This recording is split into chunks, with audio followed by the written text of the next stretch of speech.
je vais commencer par vous lire le texte qui servait à cadrer cette table ronde avant de vous présenter les trois invités. Qu'est-ce que je fais avec la main, vous pensez? Alors, je vais vous lire le texte qui sert d'introduction, en fait, à cette table ronde. Après, je vais vous présenter les trois auteurs et nous passerons à la table ronde. Donc, la séance intitulée « De la technologie et de ses effets », et c'est Jean-François qui a écrit le texte, donc je vais lire son texte. Qui se sert encore d'un crayon? La main levée, le crayon exhibé, c'est du spectacle. Non, vous n'aviez pas à répondre, vraiment.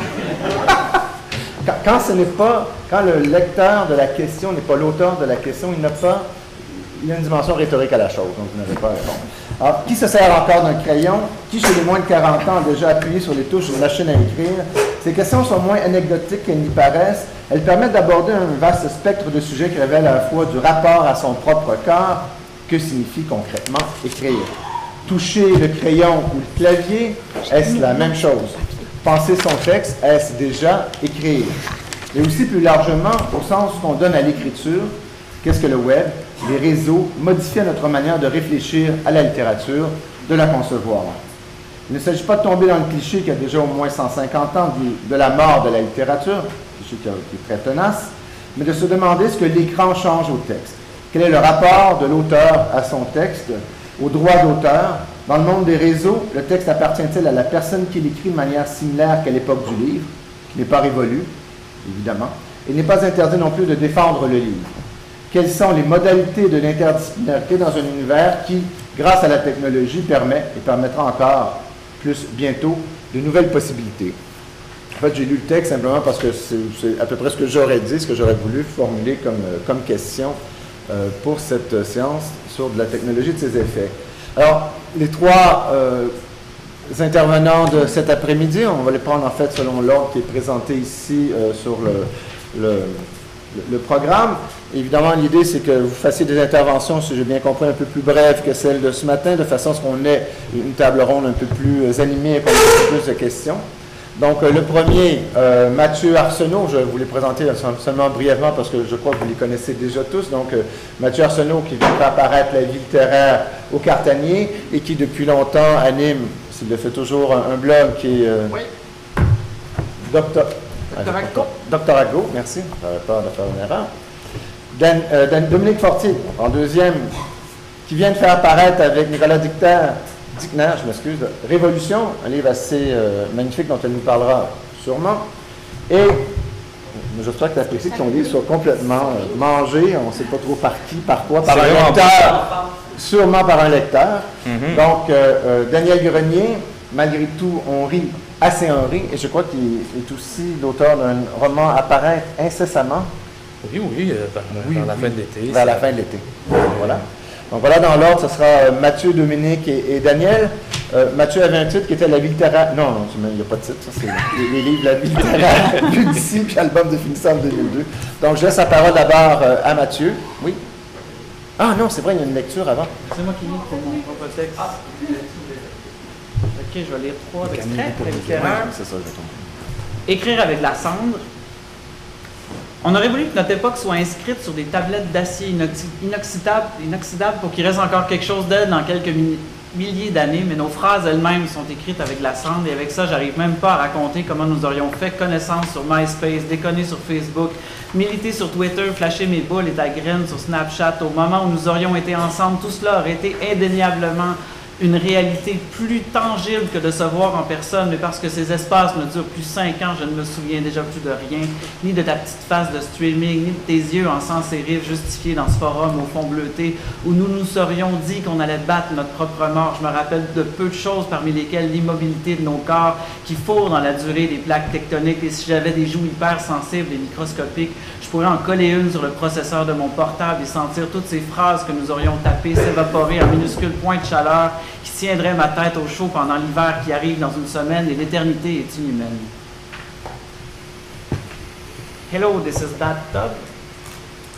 Si tu savais, mon pauvre garçon, à quoi je pense quand tu crois vivre l'amour le plus intense, on se regardait si intensément, ton visage en extase ressemblait à un buisson peignant Bob Ross. Et les poèmes que tu m'écris me susurrent Final ellipsis, hi, I got you a slice of pizza, pilot dog. Et oh, le pavillon en viande saignante sur la soie des mers. Nous n'avons plus besoin d'artistes. Les images anonymes font l'affaire. Et j'ai peur de te blesser si nous poursuivons plus avant nos débats parce que mélon plus brocoli égale mélancolie. Je t'en supplie, ne me demande pas de choisir entre tes baisers et partager le dessin d'un ornithorynque qui joue du guitare à l'intersection d'un diagramme de veine avec canard plus guitare et castor plus clavier. Il vaudrait mieux que nous nous vissions plus pour un temps, que nous ne nous vissions plus pour un temps. Il faudrait quitter la vie de poète, partir à l'aventure en Afrique, trafiquer des armes et sur ton lit de mort dicter à ta sœur. I came to fuck bitches and eat lettuce and I'm done eating lettuce. J'éprouve quelque chose pour toi, mais je pense qu'après m'être essuyé dans la salle de bain et t'avoir crissé à la porte, je vais finir mon poème sur Jésus Copter, le chat qui met tout seul son bonnet de lapin, et la photo inquiétante d'un enfant avec une poule dans les bras que leurs yeux sont échangés, ça fait qu'elle a des yeux d'enfant et lui des yeux de poule qui te regardent intensément. Lecture de salle de bain. Tu me trouves séduisante, tu me trouves intelligente, tu ne sais pas qui je suis, mais moi je sais que dans le réacteur de Tchernobyl, ils ont trouvé des spores résistantes à la radioactivité. Je sais que sur Google Maps, on peut voir la ville abandonnée de Pripyat. Je sais que t'es cool, t'aimes le sexe, t'écoutes de la bonne musique, t'as longtemps cru à l'amour inconditionnel, mais maintenant t'as une moustache second degré. Et le seul temps que t'as pour lire dans ta journée, c'est les 10 minutes que tu passes à chier en faisant le monde en pensée. What the fuck, oh my OMFG, All Your Base are belong to us, GIF animé, 4chan, Judith et Holofren, l'enlèvement des Sabines en bonhomme Lego, la liste des personnages historiques morts en allant aux toilettes, Rembrandt super 16 bits, 4096 couleurs, mais qui pensent encore que tout cela devrait avoir un sens, un début et une fin. J'aimerais ça gros comme la terre, qu'on s'écrive un roman, mais la seule chose qui marche encore un peu, c'est les romans clairs qui ont l'air intemporels, mais qui ne sont que démodés avec des personnages qui vivent des choses intenses. Et moi, je suis une princesse rose parfaite à lunettes roses, à qui il arrive des riens roses. Tout ce que je fais, c'est passer des soirées inoubliables, enfermées dans la salle de bain rose, avec des personnages historiques. La toilette est pleine de rouleaux de papyrus, la somme du savoir disponible, des œuvres complètes de l'humanité. Et quand je dis complète, je veux dire tout, même les essais nationalistes québécois des années 80 qui tournaient en rond de l'époque où on voulait encore que le monde ait un sens, une identité, un début et une fin, où il n'y avait plus rien à faire que de s'enfermer dans les toilettes avec l'homme rapaillé qui s'enfermait dans les toilettes parce qu'il n'y avait plus rien à faire que de s'enfermer dans les toilettes de la délégation du Québec à Paris pour essayer de gagner la guerre d'édition qui fait rage sur Wikipédia. Le Québec est une nation, n'est pas une nation. On considère, des gens considèrent, le Parlement a considéré, la notion de nation s'applique au peuple et le Québec est un espace géographique de l'Est du Canada d'où provient en partie ou non une population qui considère ce territoire comme le foyer d'où a pu ou non émerger l'idée de nation comme éventualité. Était sûrement un garçon bien gentil, mais moi je suis le produit compliqué d'une époque surchargée, la princesse des sports, du dictionnaire déraisonné, de l'histoire de l'humanité. Et comment ça se fait que d'habitude je vais toujours chier à la même heure et qu'aujourd'hui je suis allé genre comme 7 heures plus tôt? Alors, avant de parler de... Prends ton respect. Ouais. Alors, avant de parler de rapport aux technologies de l'information puis au web par rapport à ce que j'ai écrit, je sens que j'ai besoin de revenir à ce qui m'a amené à travailler là-dessus, c'est-à-dire, la manière la plus concrète, c'est mon processus d'écriture qui rappelle l'écriture automatique, mais qui s'en détache aussi. Quand j'ai commencé à écrire au secondaire et à cégep et à l'université, c'était très mauvais ce que je faisais. J'étais une espèce de fan de Kafka qui essayait de faire des histoires kafkaïennes et puis tout ça se plantait lamentablement. Et puis je réalisais pas du tout pourquoi, mais j'essayais. C'est un peu par hasard que je suis arrivé à cette manière d'écrire le plus rapidement possible sans du tout réfléchir à ce que je suis en train de faire. Par hasard au début, c'était sous des coups de colère ou de frustration, puis à un moment donné, ça s'est systématisé une journée où j'avais quelque chose à noter frénétiquement, puis j'avais délaissé des beaux carnets super chics que j'utilisais pour avec une plume, etc. En tout cas. Puis je me suis écrit sur des feuilles mobiles en disant « fuck off ». Cet après-midi, j'écris pour me vider la tête. Je ferai pas mes œuvres, je travaillerai pas sur mes œuvres complètes de garçon de 20 ans aujourd'hui.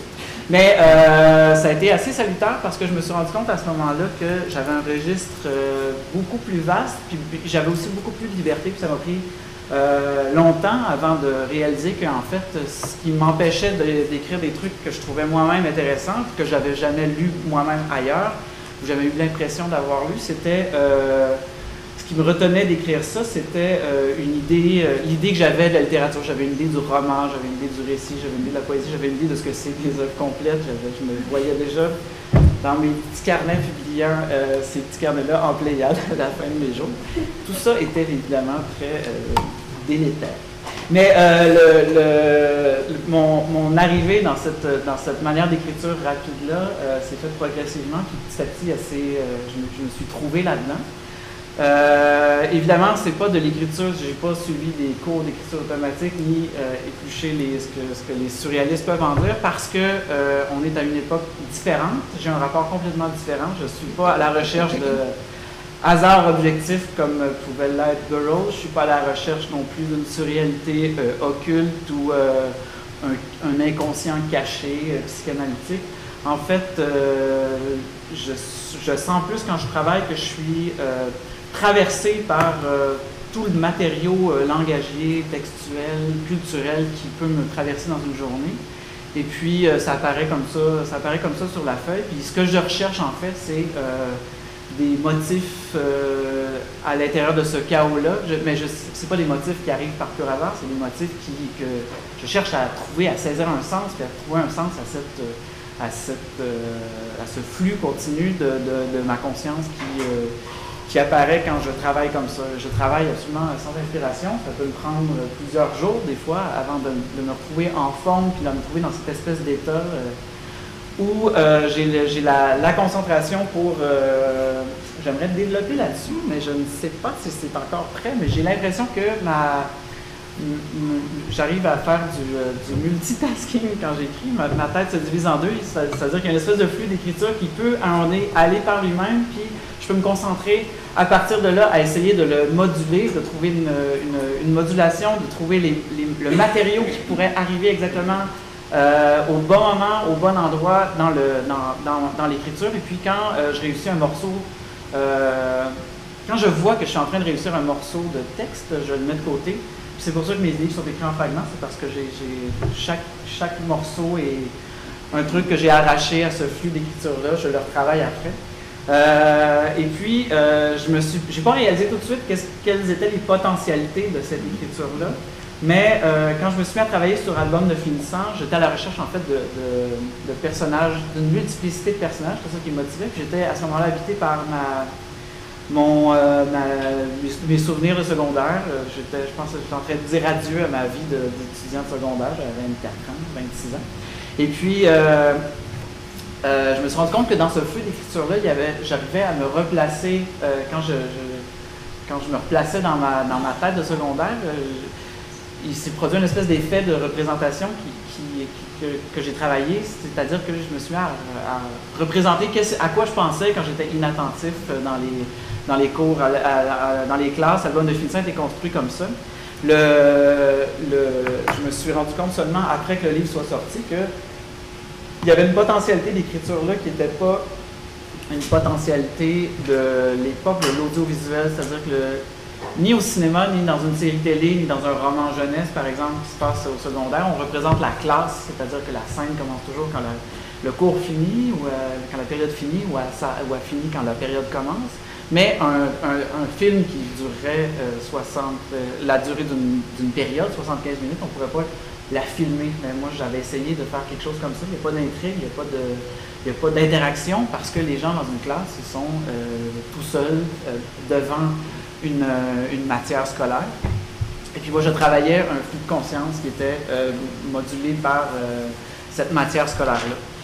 Quand j'ai eu terminé ce album de finissant, je me suis mis à travailler sur mon projet suivant, vu d'ici, j'ai retrouvé avec le même questionnement, j'ai retrouvé un peu la même situation, c'est-à-dire que petit à petit, je voulais parler de la télé parce que j'avais beaucoup de souvenirs de télé, puis je me disais, j'ai probablement assez de matériaux pour faire un livre avec ça.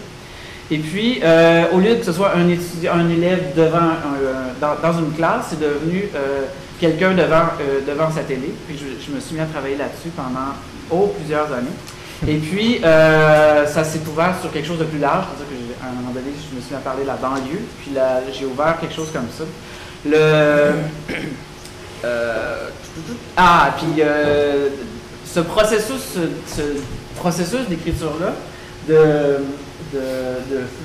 où j'écris tout ce qui me passe par la tête sans fil, sans me demander si ça va être bon, si ça va pas être bon, fait en sorte que j'arrive à saisir une matière langagière, une matière textuelle qui est très immédiate. C'est-à-dire que quand j'ai commencé, Album Infinissant est rempli, par exemple, de références aux mystérieuses cités d'art, parce qu'à ce moment-là, je réécoutais intensément les cités d'art, j'étais habité par ça.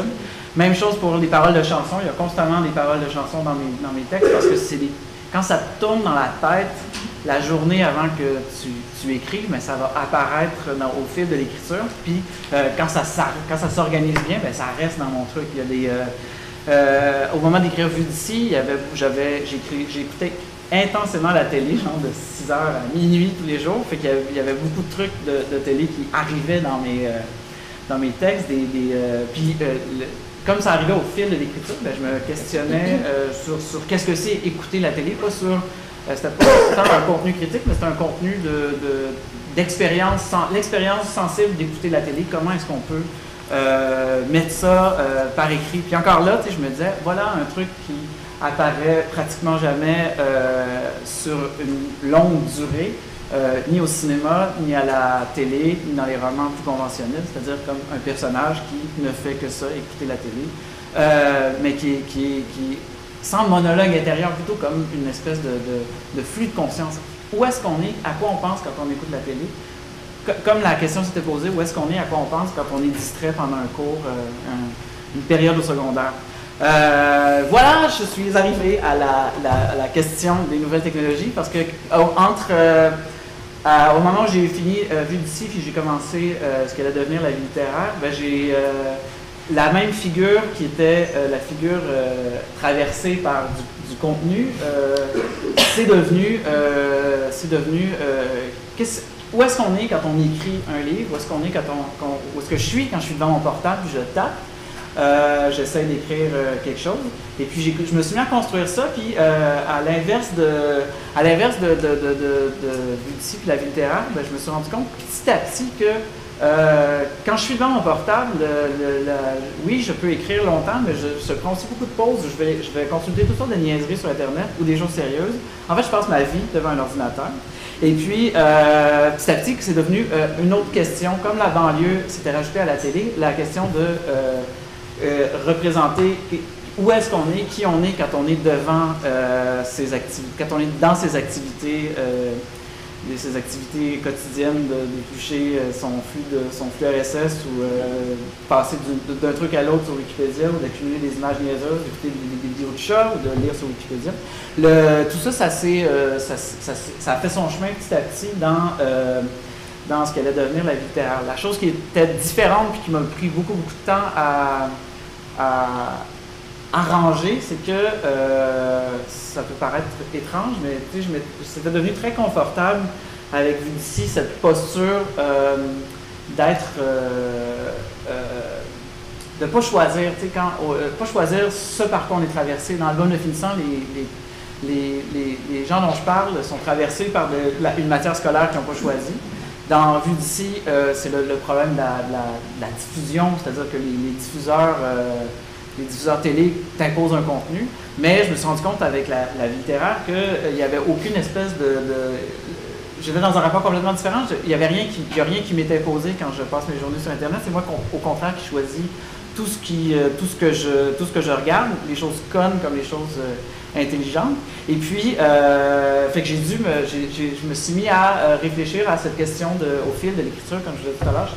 Ma tête en deux, puis je réfléchissais à qu'est-ce que c'est, mais les pratiques, les images que j'accumule me représentent beaucoup plus que quand les choix de l'audiovisuel nous sont imposés, ou les choix de cours de maths ou les cours de chimie nous sont imposés. Et puis, cette matière textuelle-là, étonnamment, il me semble qu'on arrive à... La chose dont je voulais parler aussi, c'était...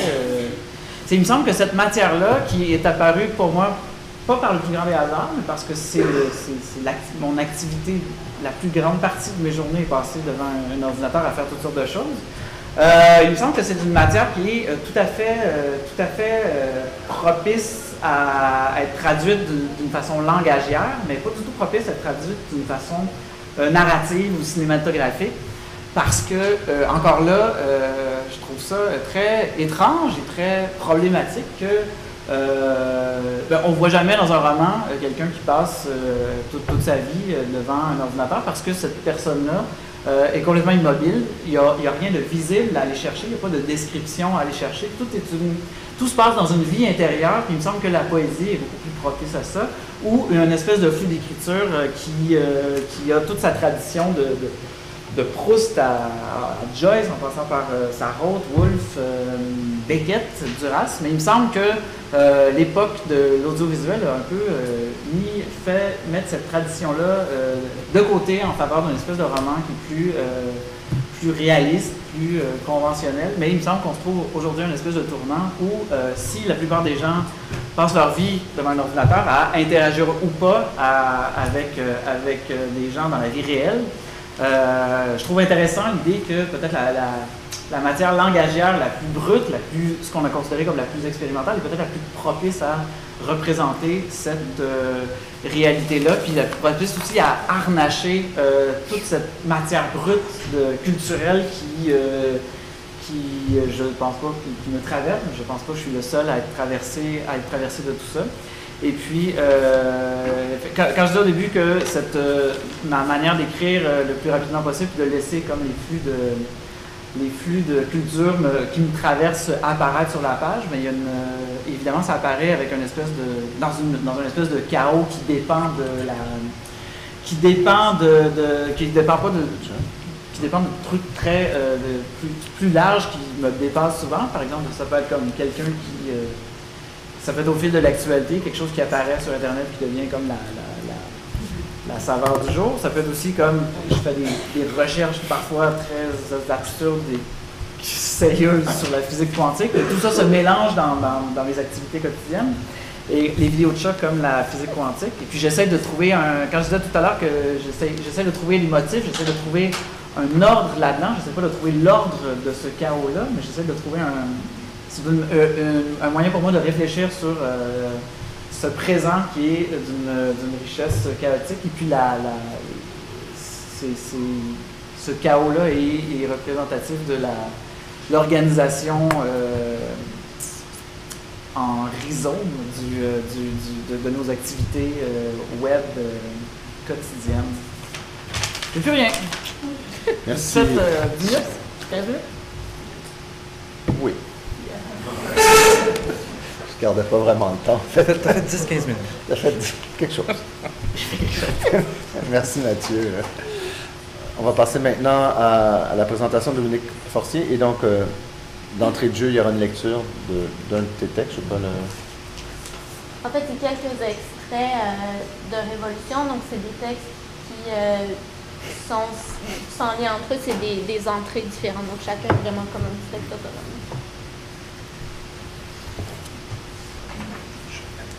Donc, Tourbe.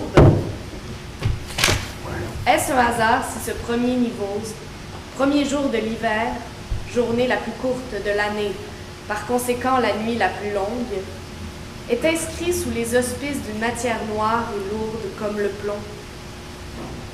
On apprend, dans l'encyclopédie de Diderot et d'Alembert, l'existence d'une région des Pays-Bas du nom de Peel, laquelle est entièrement composée de tourbes, c'est-à-dire de débris de végétaux, de feuilles, de plantes, détruites et devenues compactes.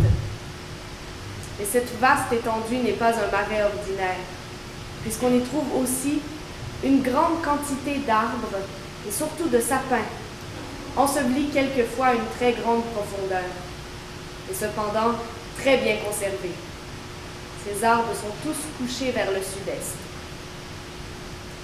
La description évoque une forêt de contes soufflée par quelques vents terribles qui, déracinant les sapins, les auraient sagement étendus côte à côte entre les strates de sphènes, de boue, d'argile, de coquillages et d'autres fossiles, comme on met des fleurs à sécher entre les pages d'un livre.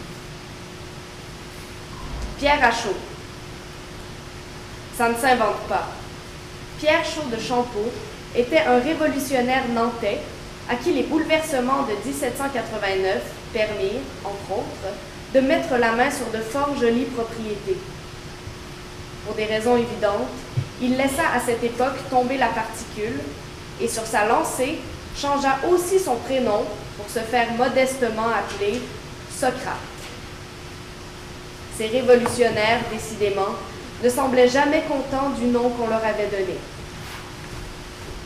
Socrate Chaud siégea donc aux côtés de Jean-Baptiste Carrier au comité révolutionnaire de Nantes, qui imagina, pour se débarrasser des indésirables, un moyen inédit, la déportation verticale, plus simple et moins coûteuse que l'exil en des terres lointaines. Les proscrits, membres du clergé, prisonniers politiques, mais aussi des femmes et des enfants, étaient enfermés dans des cages en fer, emmenés sur des barges au milieu du fleuve, le plus souvent sous le couvert de la nuit, et proprement noyés. De novembre 1793 à février 1794, ce sont quelques 5000 personnes qui périrent ainsi dans les eaux noires de la Loire. Majon.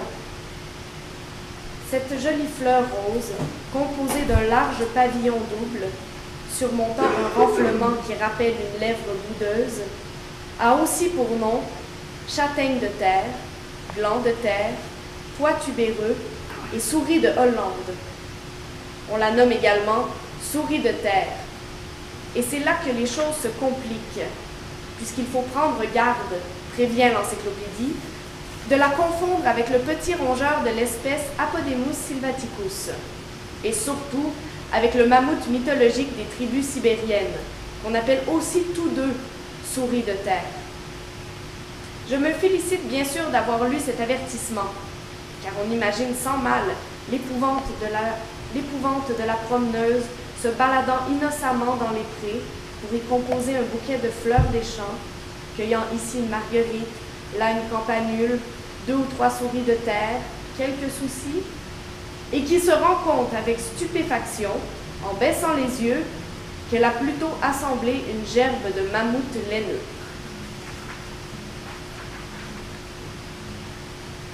If. Bien sûr, le château d'If le plus célèbre est cette forteresse où fut emprisonné Edmond Dantès et dont il ressortit déjà presque comte de Monte Cristo après que l'abbé Faria, qui fit son éducation, lui eut révélé l'emplacement du trésor d'Espada. C'est aussi le nom d'un autre palais, moins connu, un château des possibles, où 1000 portes semblables donnent sur 1000 pièces différentes. En ouvrant la première, vous voyez ce que vous seriez devenu si vous aviez été plutôt votre frère ou votre sœur. La seconde vous révèle le destin de ceux avec qui vous vous êtes brouillés pour ne jamais vous réconcilier. La troisième pièce est déserte, mais sans dessus-dessous. Les lustres poussent sur le sol, comme des arbres aux feuilles de cristal, et le plafond moutonne de tapis persans. Vous-même, en y mettant le pied, en êtes renversé. La quatrième est remplie de miroirs qui se réfléchissent l'un l'autre et dans lequel votre image vous apparaît chaque fois un peu plus déformée, mais aussi, curieusement, un peu plus reconnaissable. Dans la cinquième a lieu un dîner d'apparat auquel assiste une foule vêtue de brocards portant perruques. Alléchés par le fumet des plats, vous entrez sur la pointe des pieds. On vous ignore. Vous y êtes invisible. Le mur de la sixième pièce est percé d'une fenêtre qui vous montre le monde tel qu'il aurait été si vous n'aviez pas existé. Étrangement semblable. Dans la septième, il neige. La huitième vous révèle le visage de ceux que vous auriez pu aimer, mais avaient croisé 10 minutes trop tôt ou 5 ans trop tard. Ils sont au nombre de 13. Il y a encore une chambre remplie d'oiseaux, une autre dont les murs incrustés de coquillages font entendre la mer et où les parquets, 2 fois par jour, se couvrent d'une mince couche d'eau salée. Après des mois d'errance, en ouvrant enfin la 1000e porte, vous croyez qu'elle donne sur l'extérieur et que vous allez quitter le palais. Mais en vérité, c'est à ce moment seulement que vous y entrez. Merci. Je vais vous parler vraiment pendant 2 minutes et quart parce que je veux qu'on ait le temps de discuter un peu, puis surtout parce que ma vie n'est pas aussi passionnante ni aussi trépidante que celle de Simon Boulris qui nous a parlé tout à l'heure, ni que ta vie intérieure, Mathieu, clairement. Donc voici, je m'appelle Dominique Fortier, je suis étudiante en littérature. Ça, c'est la réponse que j'ai faite pendant des années à tous ceux que je croisais sur le trottoir qui me disaient « Qu'est-ce que tu fais ces temps-ci ?» à tous les douaniers dans ma vie, à tous les coiffeurs, les agents d'assurance, à tous ces gens-là qui vous posent une question un peu par politesse, un peu par formalité. Et je regrette honnêtement que mes quelques cheveux blancs et mes pattes de doigts ne me permettent plus de faire la même réponse aujourd'hui. Parce que, en fait, la vraie réponse était juste trop longue, trop compliquée, puis je m'embrouillais quand je commençais à essayer d'expliquer que je passe la majorité de mon temps à traduire des livres, mais j'ai jamais étudié la traduction, puis j'ai un peu le syndrome de l'imposteur quand on m'en parle, fait que j'essaie de un peu passer sous silence ce fait-là. Depuis quelques années, j'ai écrit des romans aussi, mais je n'oserais pas dire que je suis vraiment écrivaine. J'ai été correctrice d'épreuves, longtemps réviseur. J'ai eu la chance de réviser un roman de monsieur d'ailleurs, mais j'ai arrêté de faire ça il y a quelques années. Il m'arrive encore parfois, par contre, de travailler comme éditrice et directrice littéraire. Alors, comme toutes ces activités-là ne sont pas très éloignées les unes des autres, j'ai commencé il y a quelques temps à tester plutôt la réponse que je donne à ma fille quand elle m'a demandé « Maman fait quoi ?» Et j'ai dit « Maman, elle fait des livres ». Donc, c'est pas trop précis, mais ça a le mérite d'être bref et à peu près authentique.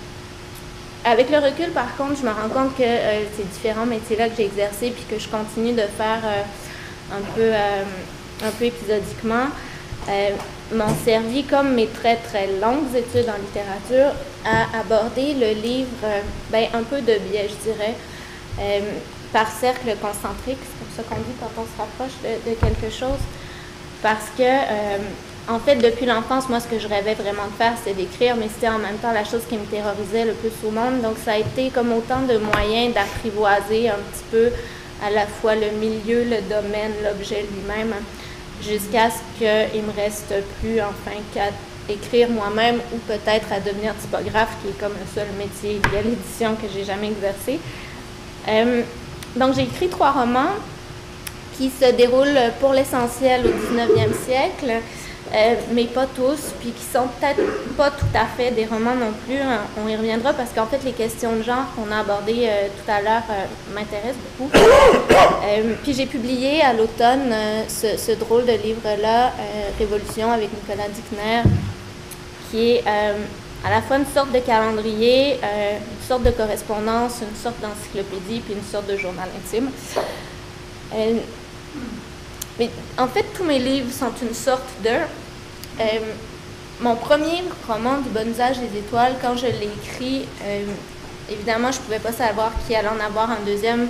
Donc, j'avais un peu le syndrome de tout premier écrivain qui veut mettre dans son premier livre tout ce qu'il peut, de crainte de jamais réussir à faire autre chose. Puis souvent, ça se manifeste par des gens qui parlent beaucoup de leur vie puis qui essaient de raconter leur enfance, leurs influences, leur vérité intérieure, tout ça. Moi, je ne suis pas allée dans cette direction-là, mais ce que j'ai voulu mettre dans ce livre-là, c'est tous les genres littéraires ou toutes les sortes d'écriture que je connaissais.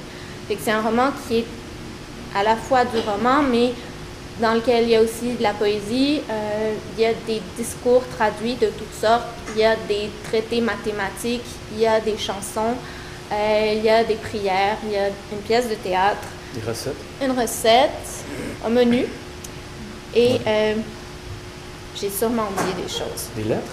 Des échanges de... Oui, il y a de la correspondance aussi. C'était ma manière à moi, en fait, d'essayer de mettre l'univers au complet dans un livre, puis je me rends compte que je l'ai un peu composé comme un herbier, en fait, en prenant des spécimens de toutes sortes d'affaires, puis en les collant. c'est un peu comme ça que je construis tous mes livres. Révolution, c'est un peu fait comme ça aussi. Donc, je vous le présente brièvement parce que c'est une drôle de bibite, puis je pense que c'est beaucoup à cause de ce livre-là qu'on m'a invité aujourd'hui à venir parler des technologies, du numérique, de l'Internet, parce que par ailleurs, je pense, je suis une romancière assez classique. Mais donc, une des révolutions de ce titre-là, c'est la Révolution française, au cours de laquelle les révolutionnaires ont renversé le calendrier grégorien. Et donc, ils ont changé, vous le savez sans doute, les noms des 12 mois de l'année pour 12 nouveaux noms qu'on connaît un peu encore, Nivose, Pluviose, Thermidor et compagnie. Donc, ils ont fait 12 mois tous égaux de 3 décades chacun. Ils ont mis à la fin de l'année 5 ou 6 jours, selon qu'il s'agissait ou non d'une année bissextile qu'ils appelaient des sans-culottides, qui étaient destinés à des vertus particulières. Il y avait le jour du travail, le jour de l'opinion, et ça culminait par le jour de la Révolution. Et ça, on le sait pas mal, mais ce qu'on sait moins, c'est qu'ils ont aussi chassé tous les saints du calendrier. C'est-à-dire que dans le calendrier grégorien, chaque journée est placée sous la protection d'un saint patron. Aujourd'hui, 19 mars, pour ceux que ça intéresse, nous sommes le jour de la Saint-Joseph. Et dans le calendrier républicain, on les a remplacés par des outils, par des animaux, mais le plus souvent par des plantes. Donc, selon le calendrier républicain, nous sommes aujourd'hui le jour du frêne, demain c'est le jour du plantoir, et après-demain c'est le jour de la primevère. Ah. Ouais. Et donc, avec Nicolas Dickner, on s'est donné pour défi d'écrire chaque jour, chacun de notre côté, quelques lignes sur le totem du jour. Il y avait quelques contraintes, quelques consignes. D'abord, ni l'un ni l'autre, on connaissait les mots d'avance, puis dans la mesure du possible, on ne travaillait pas les textes une fois la journée terminée. Donc, c'était vraiment un exercice qui était comme... qui fait penser un peu à... Là, je vais trahir mon âge, là, mais la prémisse du film, je ne sais pas si ça va dire quelque chose à quelques-uns d'entre vous, Les Matins infidèles, où il y a un personnage qui veut prendre une photo du même coin de rue à tous les jours pendant 1 an pour voir un peu les changements de lumière, les changements de saison, puis saisir en fait le temps qui passe. Et je me souviens que dans son cas, ça dérape après quelques mois, je ne me rappelle plus trop pourquoi. Ben, il triche parce qu'il fait... Tu l'as vu? Récemment, je l'ai enseigné la session dernière. OK. Super. Je pense que je ne l'ai même pas vu le film, mais je trouvais que c'était une prémisse formidable. Puis avant d'écrire Révolution, je m'étais donné une contrainte encore plus difficile, c'est-à-dire que je m'étais dit, OK, je vais faire vraiment la même chose, je vais regarder par ma fenêtre. Puis à tous les jours, je vais essayer de décrire ce que je vois, c'est-à-dire toujours la même branche d'érable, mais fatalement, elle va changer avec les saisons, le ciel va changer, de temps en temps, il va y avoir des oiseaux, puis peut-être un écureuil, tu sais. Mais vraiment, je me disais, comme ça, je vais réussir à... J'étais vraiment un peu obsédée à l'idée de saisir ou d'arrêter ne serait-ce que quelques secondes par jour le cours du temps, puis évidemment, ça n'a pas marché après 3 semaines, l'érable, il faisait rien, puis moi, je le regardais, je suis comme, OK, ça ne marchera pas. Et donc, quand j'ai découvert le calendrier républicain, là, j'ai eu l'occasion de faire exactement cet exercice-là, mais avec un matériau assez substantiel qui permettait de regarder le temps un peu en oblique, comme Thésée percé qui réussit à tuer Méduse, mais en la regardant pas en face, mais juste en voyant son reflet sur le bouclier, je me suis dit, OK, là, ça me donne le bouclier sur lequel observer le reflet du temps, quelque chose comme ça. Donc, je ne sais pas si je vous l'ai dit, Nicolas a codé une petite application qui nous envoyait le mot du jour à chaque jour à minuit précise. Puis, on avait une journée pour écrire notre texte. Puis, on a passé 1 an comme ça à naviguer parmi le laurier, le tussilage et la mandragore. Donc, Révolution, c'est un drôle de projet parce qu'il est d'un côté très archaïque, puisqu'il reprend scrupuleusement les contraintes imposées par un calendrier qui n'est plus en vigueur depuis 200 ans parce qu'il a été retiré de la circulation en 1806. Mais c'est aussi un projet très moderne parce qu'il n'aurait pas pu être réalisé, en tout cas pas de la façon dont on l'a fait à une époque où on n'a pas accès à Internet. Nicolas dit souvent qu'il a passé cette année-là aux côtés du frère Marie-Victorin parce que La Flore laurentienne, c'était le premier livre qui ouvrait tous les matins quand il recevait le mot du jour. De mon côté, j'avais plus souvent tendance à tendre la main vers les dictionnaires étymologiques ou historiques, ce qui veut sans doute dire que lui appartient à la race des Larousse et que moi, je suis plutôt de la famille des Robert. Je pense que c'est vrai, en fait. Je pense que pour Nicolas, les livres parlent du monde, puis pour moi, d'une certaine façon, c'est le monde qui parle des livres. Mais d'un côté comme de l'autre, c'était rarement suffisant. Puis donc, on est tous les deux allés fouiller, notamment dans l'encyclopédie de Diderot et d'Alembert, dont Mademoiselle vous a lu un extrait tout à l'heure, qui était d'ailleurs l'un des premiers ouvrages à être numérisé au début des années 80 par le projet Artfeld de l'Université de Chicago. Puis bien sûr, tous les deux, on avait accès donc à une bibliothèque virtuelle de plusieurs dizaines de milliers de volumes du 18e, du 19e siècle notamment, grâce à des initiatives comme Google Books avec lesquelles on peut être plus ou moins d'accord, mais qui dans des cas comme ça sont vraiment précieux. Puis bon, quand ça ne suffisait pas, il nous arrivait juste d'aller fureter au hasard de n'importe quoi, vraiment de Google, de Wikipédia, des deux, puis de trouver des trucs étonnants comme ce Pierre Chaud de Chambaud dont on a parlé aussi. Le mot du jour, c'était pierre à chaud, ça veut dire du plâtre en fait, là, ça n'a rien à voir, mais en tapant pierre à chaud dans Google, une des premières entrées qu'on obtient, c'est ce gars-là, un révolutionnaire obscur que je connaissais ni d'Ève ni d'Adam, puis que j'aurais jamais trouvé si j'avais été dans une vraie bibliothèque chercher un livre sur le plâtre, on s'entend. Même chose sur pour le texte que j'ai fait le jour de la vache. Taper vache dans Google, étonnamment, les résultats sortent français-anglais, puis un des premiers résultats qui sort, c'est Pierre Vacher, un écrivain, un des précurseurs du surréalisme, pas très connu, moi en tout cas j'en avais jamais entendu parler, puis qui a ceci de remarquable que les articles Wikipédia qui lui sont consacrés sont tellement différents en français puis en anglais. L'article français fait comme 2-3 pages, c'est super documenté, étoffé, on raconte ses influences, puis les influences que lui a eues, tout ça. L'article anglais fait quelque chose comme 7 lignes. T'sais, on voit que la personne n'a juste pas été voir ce qui avait été fait en français, puis se termine sur une formule tellement formidable que c'est quasiment un poème surréaliste à elle-même. Ça se termine par, je vous le traduis là, mais il était reconnu pour son humour caustique et parce qu'il portait un monocle. Ce qui est formidable, je veux dire. Bref, plutôt que de faire un texte sur la vache, j'ai pu découvrir Pierre Vacher. Sinon, évidemment, de temps en temps, ça arrivait que je trouvais rien qui m'inspire. Et dans ce cas-là, j'avais aucun scrupule, comme vous avez pu le constater aussi, à inventer n'importe quoi. Des morceaux de mythologie à partir de pas grand-chose, en fait, la sonorité d'un mot ou la graphie d'une terminaison.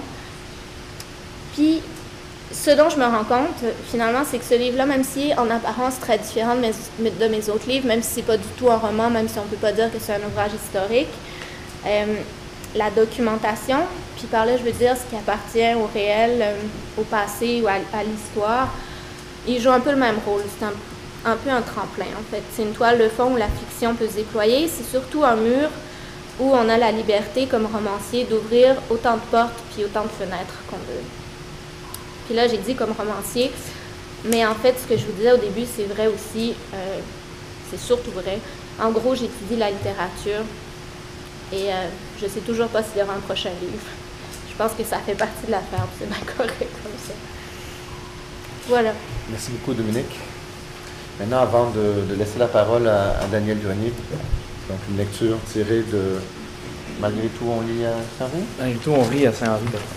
C'est ça que je dis. C'est pas dit. Ah. Oui. Quelle affaire? Quelle heure? Donc, c'est une série de petits extraits. Une bande d'écoliers à la sortie des classes, rue du Couvent. Tu veux juste pas que ça t'arrive. Tu veux juste pas. J'étais aucunement en train de faire chier personne. J'étais super relax, tout seul dans mon coin, assis à terre en train de placer mes cartes d'office en ordre de stamina. Mon PSP était ouvert à côté de moi avec ma game de God of War sur pause. Puis le gros Chris de Simon Gervais a pilé dessus en marchant sans regarder, comme un wack. Ça fait power, puis ma game était même pas savée. Fallait que je repasse le boss de l'Olympe. Fait que je me suis levée, j'y ai dit « Chris de gros cave, Gervais, t'as effacé ma game. » Il me regardait avec sa face full acné de gros tas. J'étais vraiment en crise. J'étais vraiment comme décidée à me battre. Sauf que j'avais mangé de la pizza à midi, puis mon intolérance au lactose a full kické d'un coup. J'ai une crampe, mon gars, tellement forte.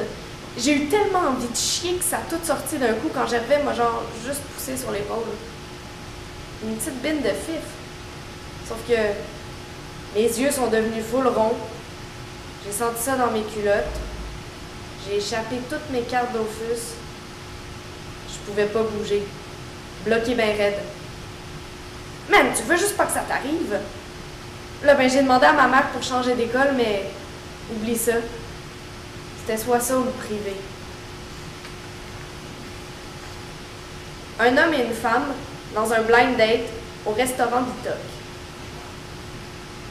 C'est con, mais de la voir comme ça, tellement triste, en train de brailler comme une madeleine, ça m'a rappelé mes années de médecine. Une classe d'anatomie et de dissection humaine. C'est ça, ouais. Quand c'est le cadavre de mon père qui est apparu sur la table devant moi. J'avais le bistouri dans la main gauche, et malgré la débarbouillette que le technicien avait placée sur son visage, je reconnaissais très bien mon père. Son pénis et tout, son grain de beauté hyper gros en dessous du mamelon. Il était mort une semaine plus tôt. Personne ne m'avait dit qu'il avait offert son corps à la science.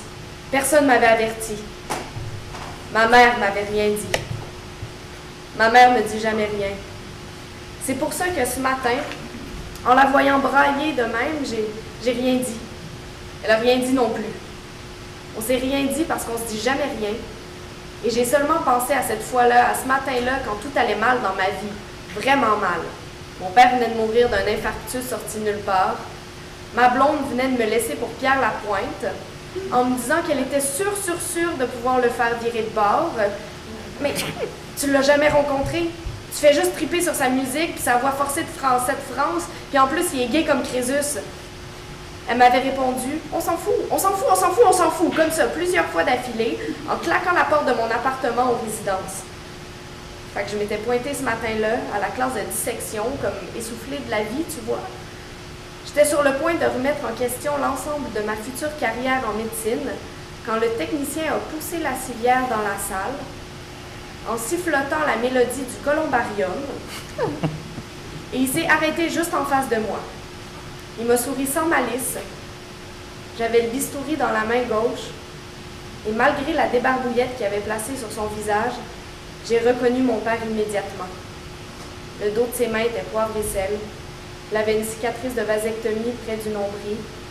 Il avait les orteils ratatinés, et ses genoux, comme des nœuds coulants, me sautaient aux yeux.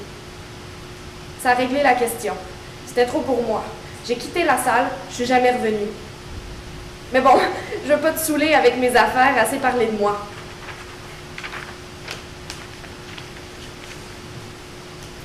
Un groupe de joueurs de basketball, terrain de la rue Saint-Ferdinand.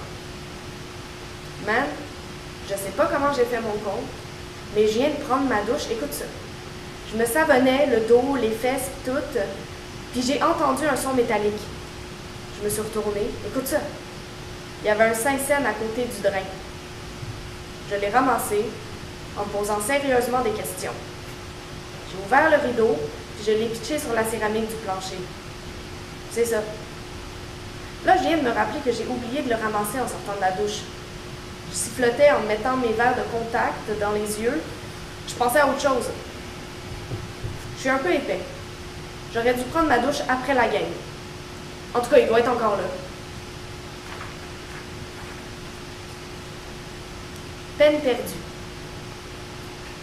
La plaisanterie était si excellente que sa figure devint légèrement violette et qu'elle se mit à hurler de rire. Elle riait si fort qu'elle dut s'asseoir et qu'à la fin, un flot de larmes jaillit de ses yeux et coula jusqu'au coin retroussé de sa bouche. Catherine Ann Porter, la corde.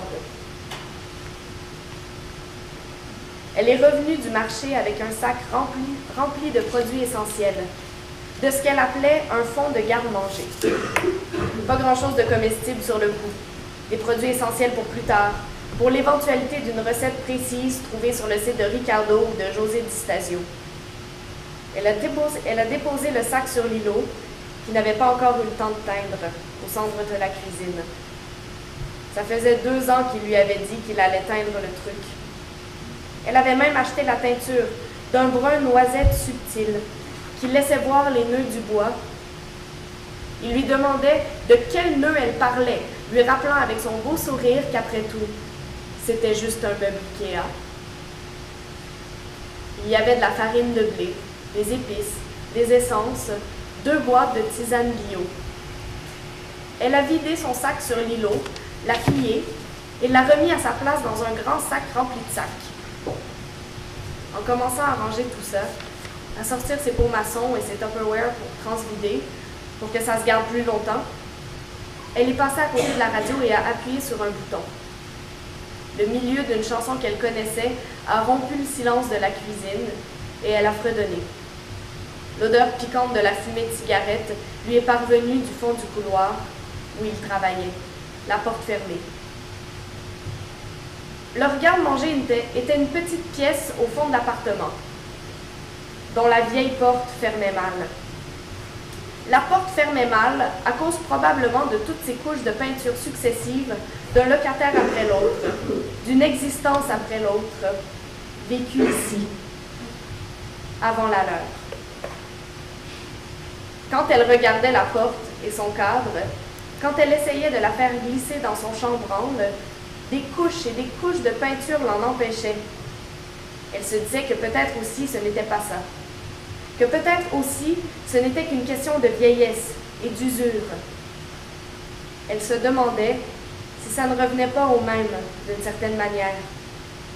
Ça reflétait le même genre d'expérience humaine, l'usure et les couches successives. Merci. Daniel? Peut-être juste mentionner en commençant que l'affaire du 5 sous, ça m'est arrivé pour vrai. Peut-être que c'est arrivé à certains d'entre vous, même si vous n'allez probablement pas en parler en public, comme moi je suis en train de le faire en ce moment. Mais ce qui est drôle, c'est que, bon, évidemment, ça devient un petit texte comme ça ensuite, puis je me dis, bon, je suis probablement la seule personne à qui c'est arrivé. Et il se trouve que j'écoute beaucoup This American Life, qui est un très bon podcast américain, qui est fait par la Radio nationale américaine. Et il raconte des histoires quotidiennes comme ça, de la vie quotidienne qui devient un peu extraordinaire ou un peu étrange. À un moment donné, il y a une des reporters qui fait une enquête sur des fameux 5 sous, des 10 sous, des 25 sous qui se retrouvent comme ça dans les douches des résidences. Quand les gens prennent leur douche, puis elle essaie de comprendre quel est ce phénomène. Bon, puis on finit par comprendre que dans le fond, c'est les gens qui font beaucoup de siestes, les étudiants, qui font beaucoup de siestes pendant la journée, tout ça, avec beaucoup de change dans les poches, puis ça se ramasse dans les creux de peau, puis ça colle. Puis on se déshabille, on rentre dans la douche, puis ça tombe. C'est quand même un peu étrange quand on se retourne, quand on entend ça. On se demande d'où ça vient. Tu vas appeler ça autobiographie d'un 5 sous. Ouais, écoutez, je voulais juste profiter du fait que je suis le dernier à parler pour remercier Jean-François puis Audrey pour l'organisation de la journée, qui jusqu'à présent s'est avérée assez intéressante. C'est évidemment un honneur pour moi de me retrouver en présence de j'ai l'air sarcastique en ce moment, mais c'est juste comme un mécanisme de défense, c'est pas du tout. Les deux écrivains que j'admire beaucoup, Dominique puis Mathieu. Quand Jean-François m'a proposé de participer à la journée, il m'a approché en me disant que, évidemment, ce qui était intéressant dans mon cas, c'était de parler de mon expérience sur les blogs, dans la blogosphère. Au début, j'ai accepté, parce que j'ai de la difficulté à refuser quoi que ce soit à Jean-François. Ça fait des années qu'on travaille ensemble, on se connaît bien et tout.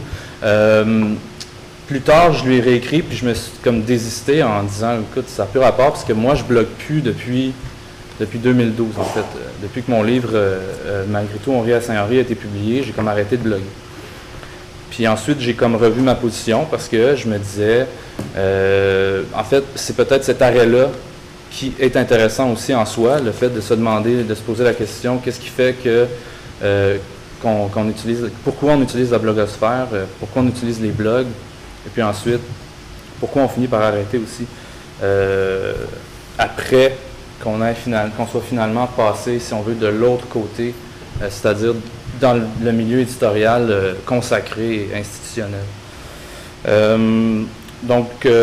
Écoutez, je vais essayer de ne pas m'éterniser. Je voulais faire deux petites parties, séparer ça en deux parties en fait.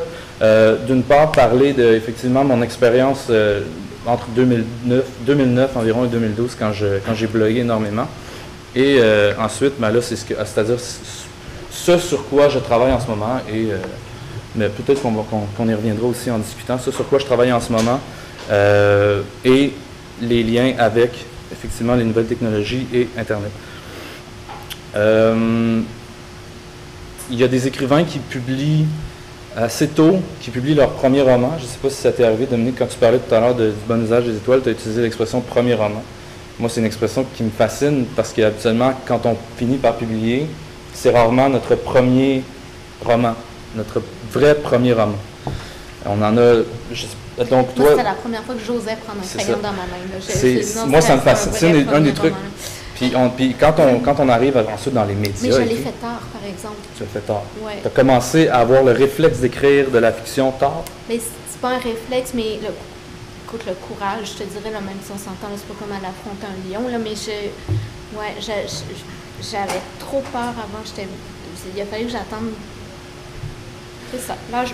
Ben, tu vois, moi, c'est l'inverse, parce que si je prends mon parcours d'écrivain, si tu veux, d'apprenti écrivain, ça s'est fait vraiment à la dure, parce que, là, c'est mon lien avec Perrine.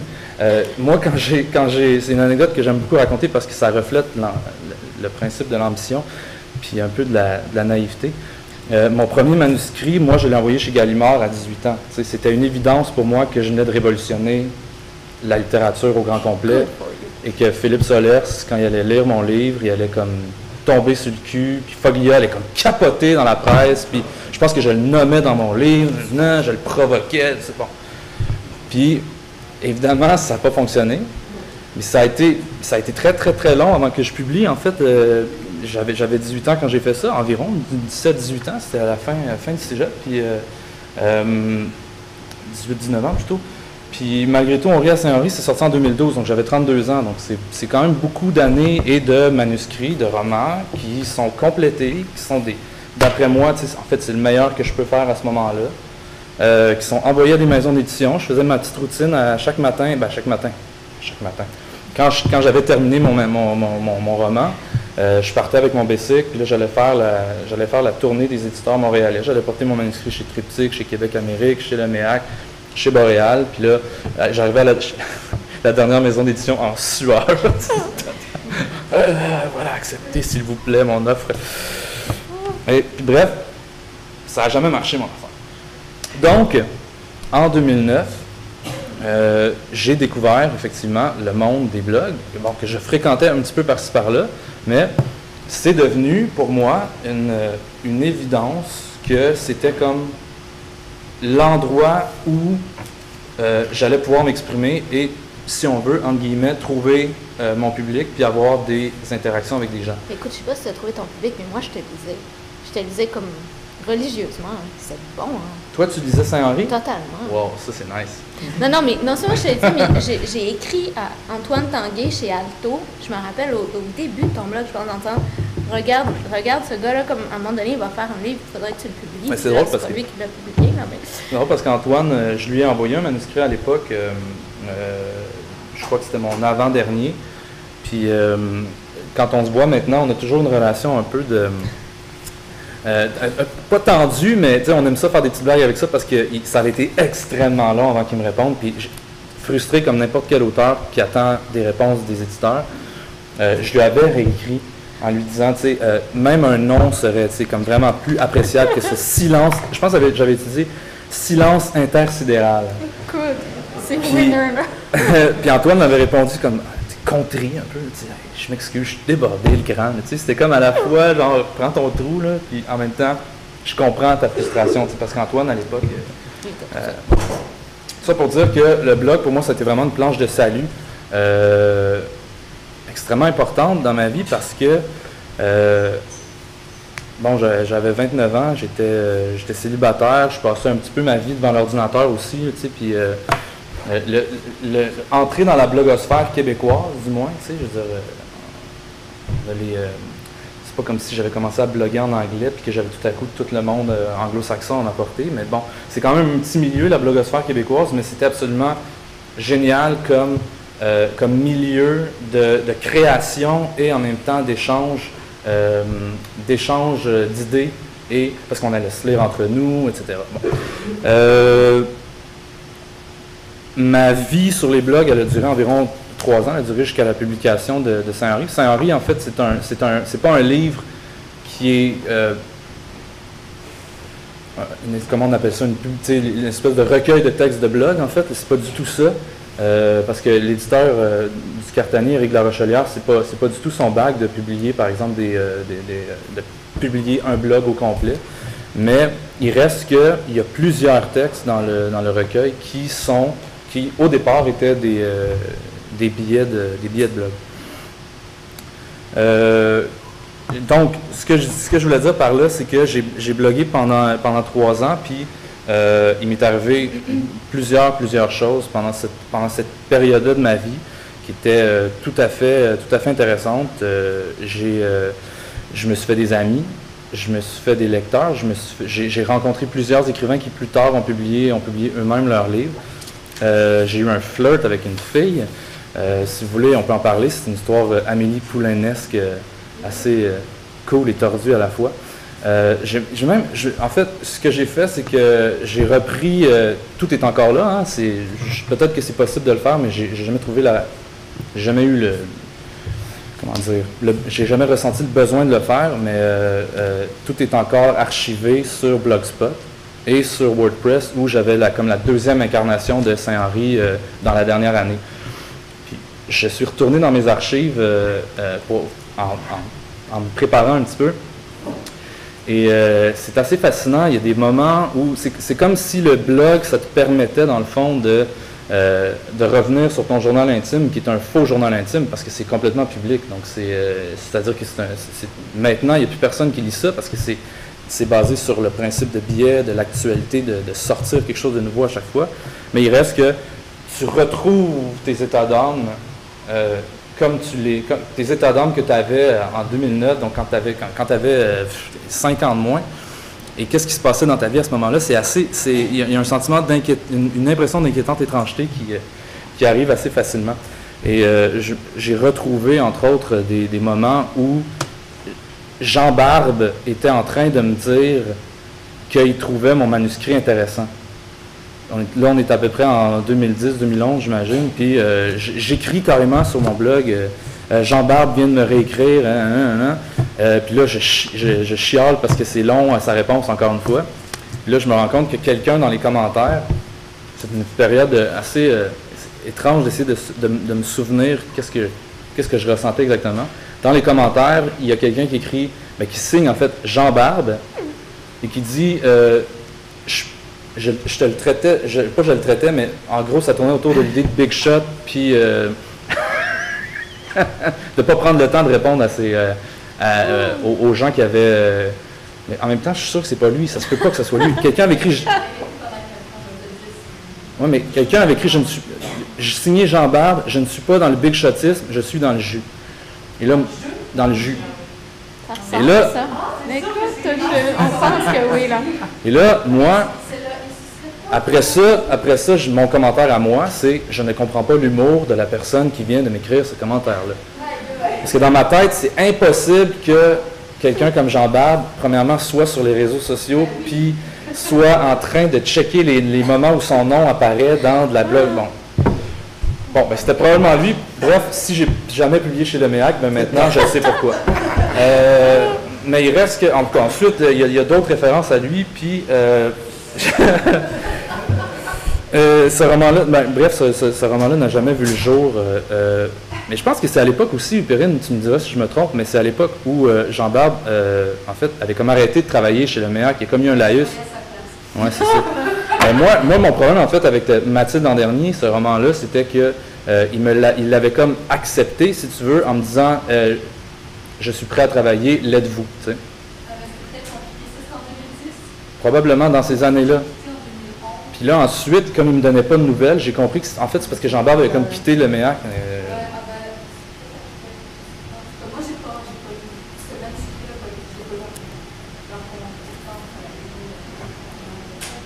C'est peut-être pas rendu jusqu'à toi. Oui, il lisait ça. Je me suis vraiment mis le pied dans la bouche à ce moment-là, ça veut dire. De façon vraiment intense. Mais c'est pas la première fois que je le fais parce que une autre anecdote avec le monde du livre qui apparaît tout à coup dans le blog, c'est peut-être une des raisons d'ailleurs pourquoi j'ai arrêté de bloguer, c'est que là, je sais que s'il m'écoutait en ce moment, si jamais Éric de la Rochelière est à l'écoute, je le salue. Éric est quelqu'un de très privé et il ne tripe pas sur les affaires de blogueurs. Il me disait, la première fois qu'on s'était rencontrés, je bloguais beaucoup à l'époque, puis il me disait, tu sais, les blogueurs, vous avez la gâchette facile. Publiez tout, vous parlez de votre vie, vous exposez comme ça. Puis, tu sais, j'aimerais ça que nos rencontres, ça reste privé, tout ça. Puis moi, je me souviens très bien que je l'écoutais comme ça, en me disant, oui, bien sûr, je comprends tout à fait ce que tu veux dire, Éric, c'est clair dans ma tête.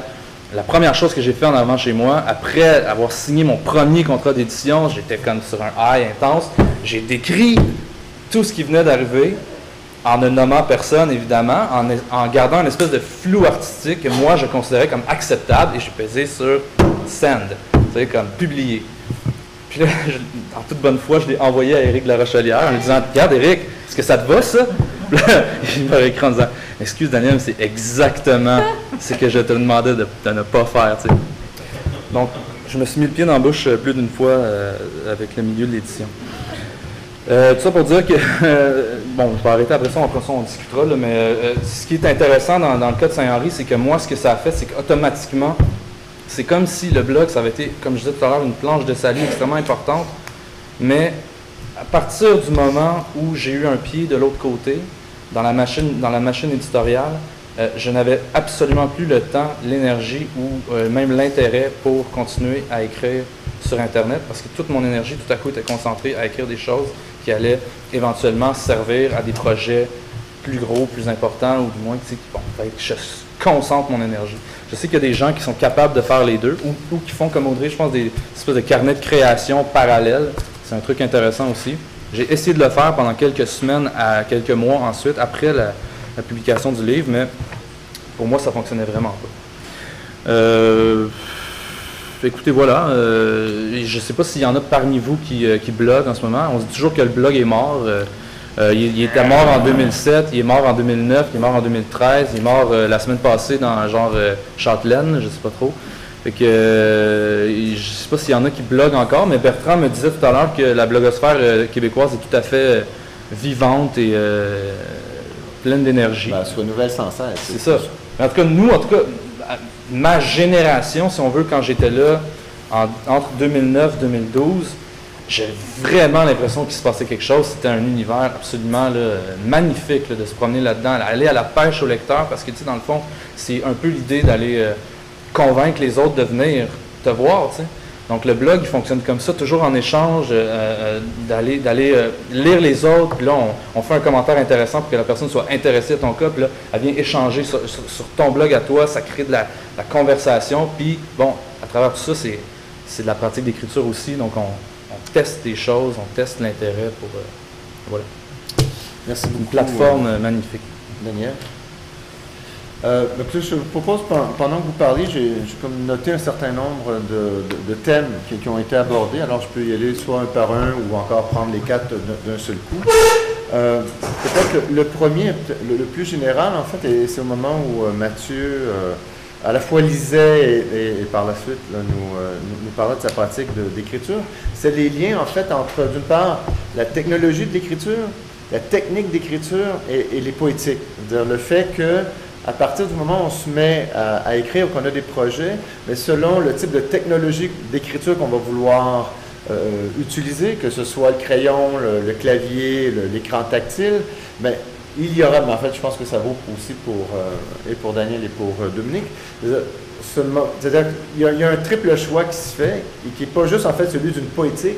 C'est, oui, bien sûr, s'il y a un projet d'écriture, il y aura une poétique, mais il y a aussi en fait une technique d'écriture, hein, l'idée de je fais de l'écriture spontanée, je passais par la logique du blog et donc me contraindre dans mon écriture à faire en fonction d'un format ou d'un autre, ou encore travailler par le biais de mots qui nous sont d'une certaine façon envoyés tous les jours, et donc d'avoir une pratique liée à des contraintes d'écriture. Et en même temps, le troisième aspect, qui est ni symbolique ni même sémiotique pratique, mais bel et bien technologique, qui est celui en fait de la technologie qu'on va utiliser. Et que ces trois éléments-là semblent bel et bien au cœur même en fait des interrogations qu'on a en ce moment sur qu'est-ce que c'est que de penser la technologie dans un... Alors, les liens entre technologie et littérature, en fait. Donc, je prends le thème de la technologie et de ses effets comme façon de réfléchir sur les liens entre technologie et non pas tellement en littérature que pratique littéraire contemporaine, donc pratique de création littéraire.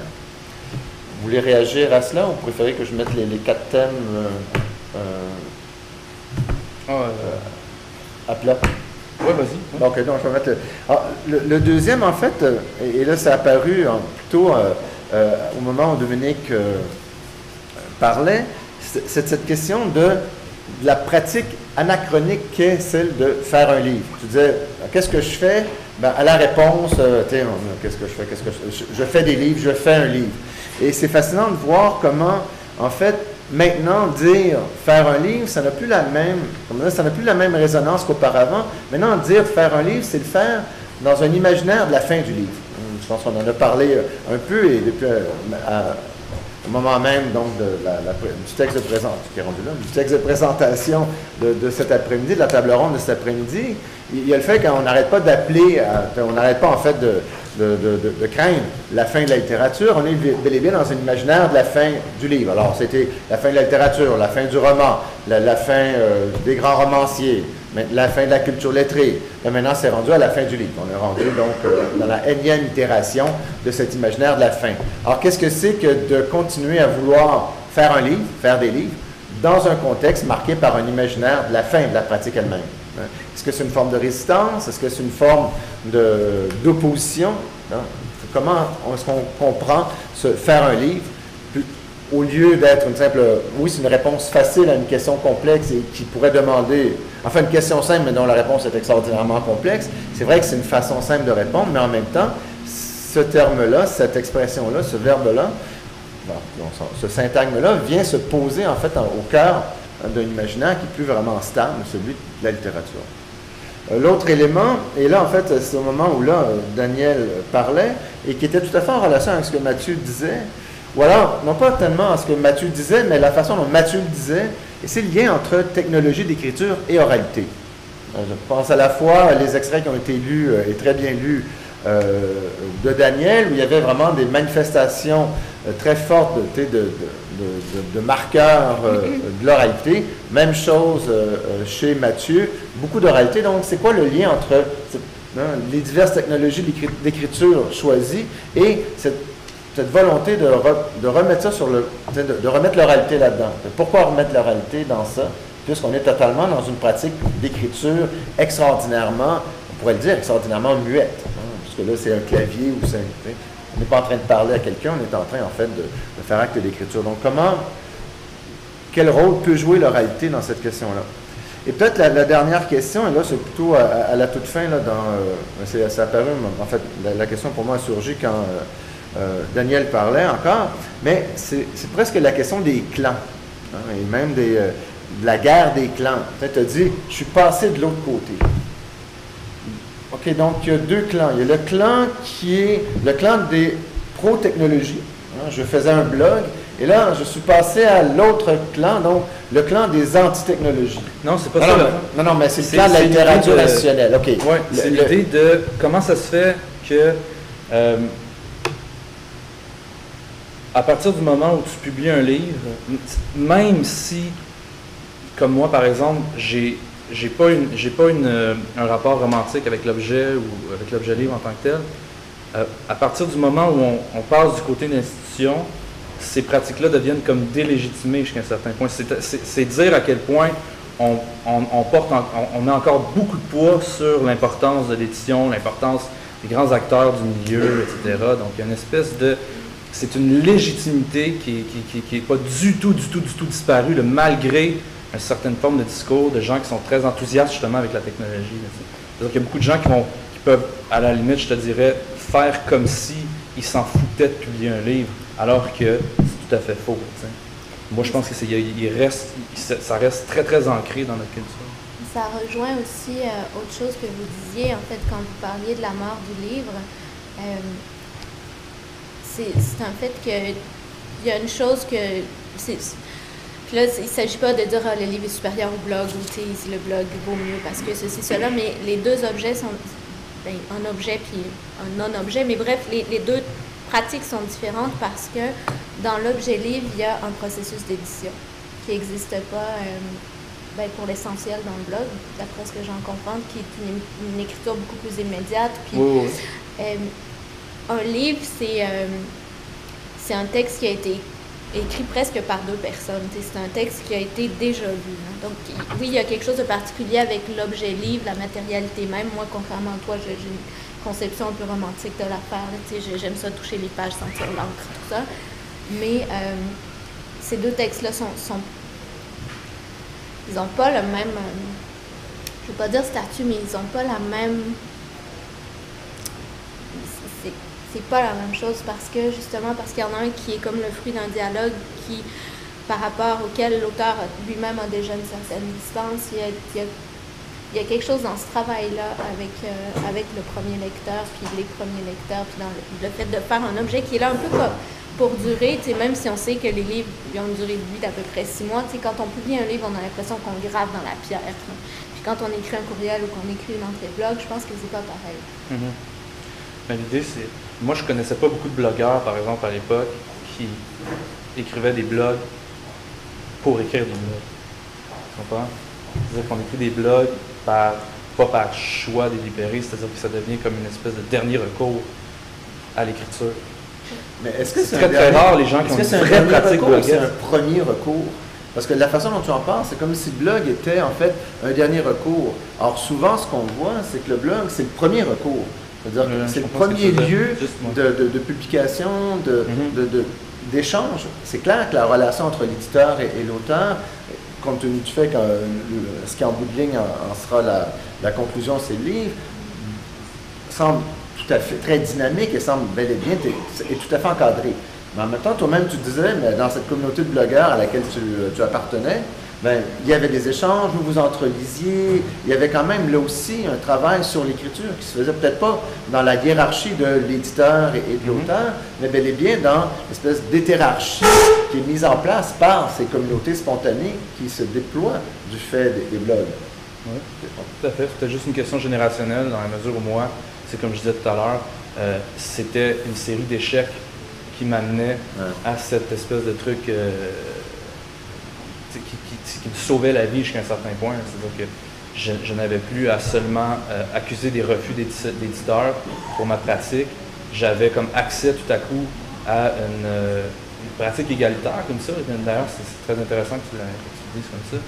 Une espèce de rapport d'échange et non pas de rapport hiérarchique aussi. Le blog, c'est aussi le rapport lecteur-auteur qui est équivalent toujours.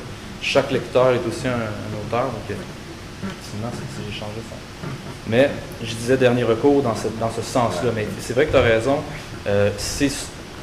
Beaucoup de blogueurs utilisent ce genre de plateforme-là, effectivement, comme premier recours à 20 ans, justement, quand ils commencent.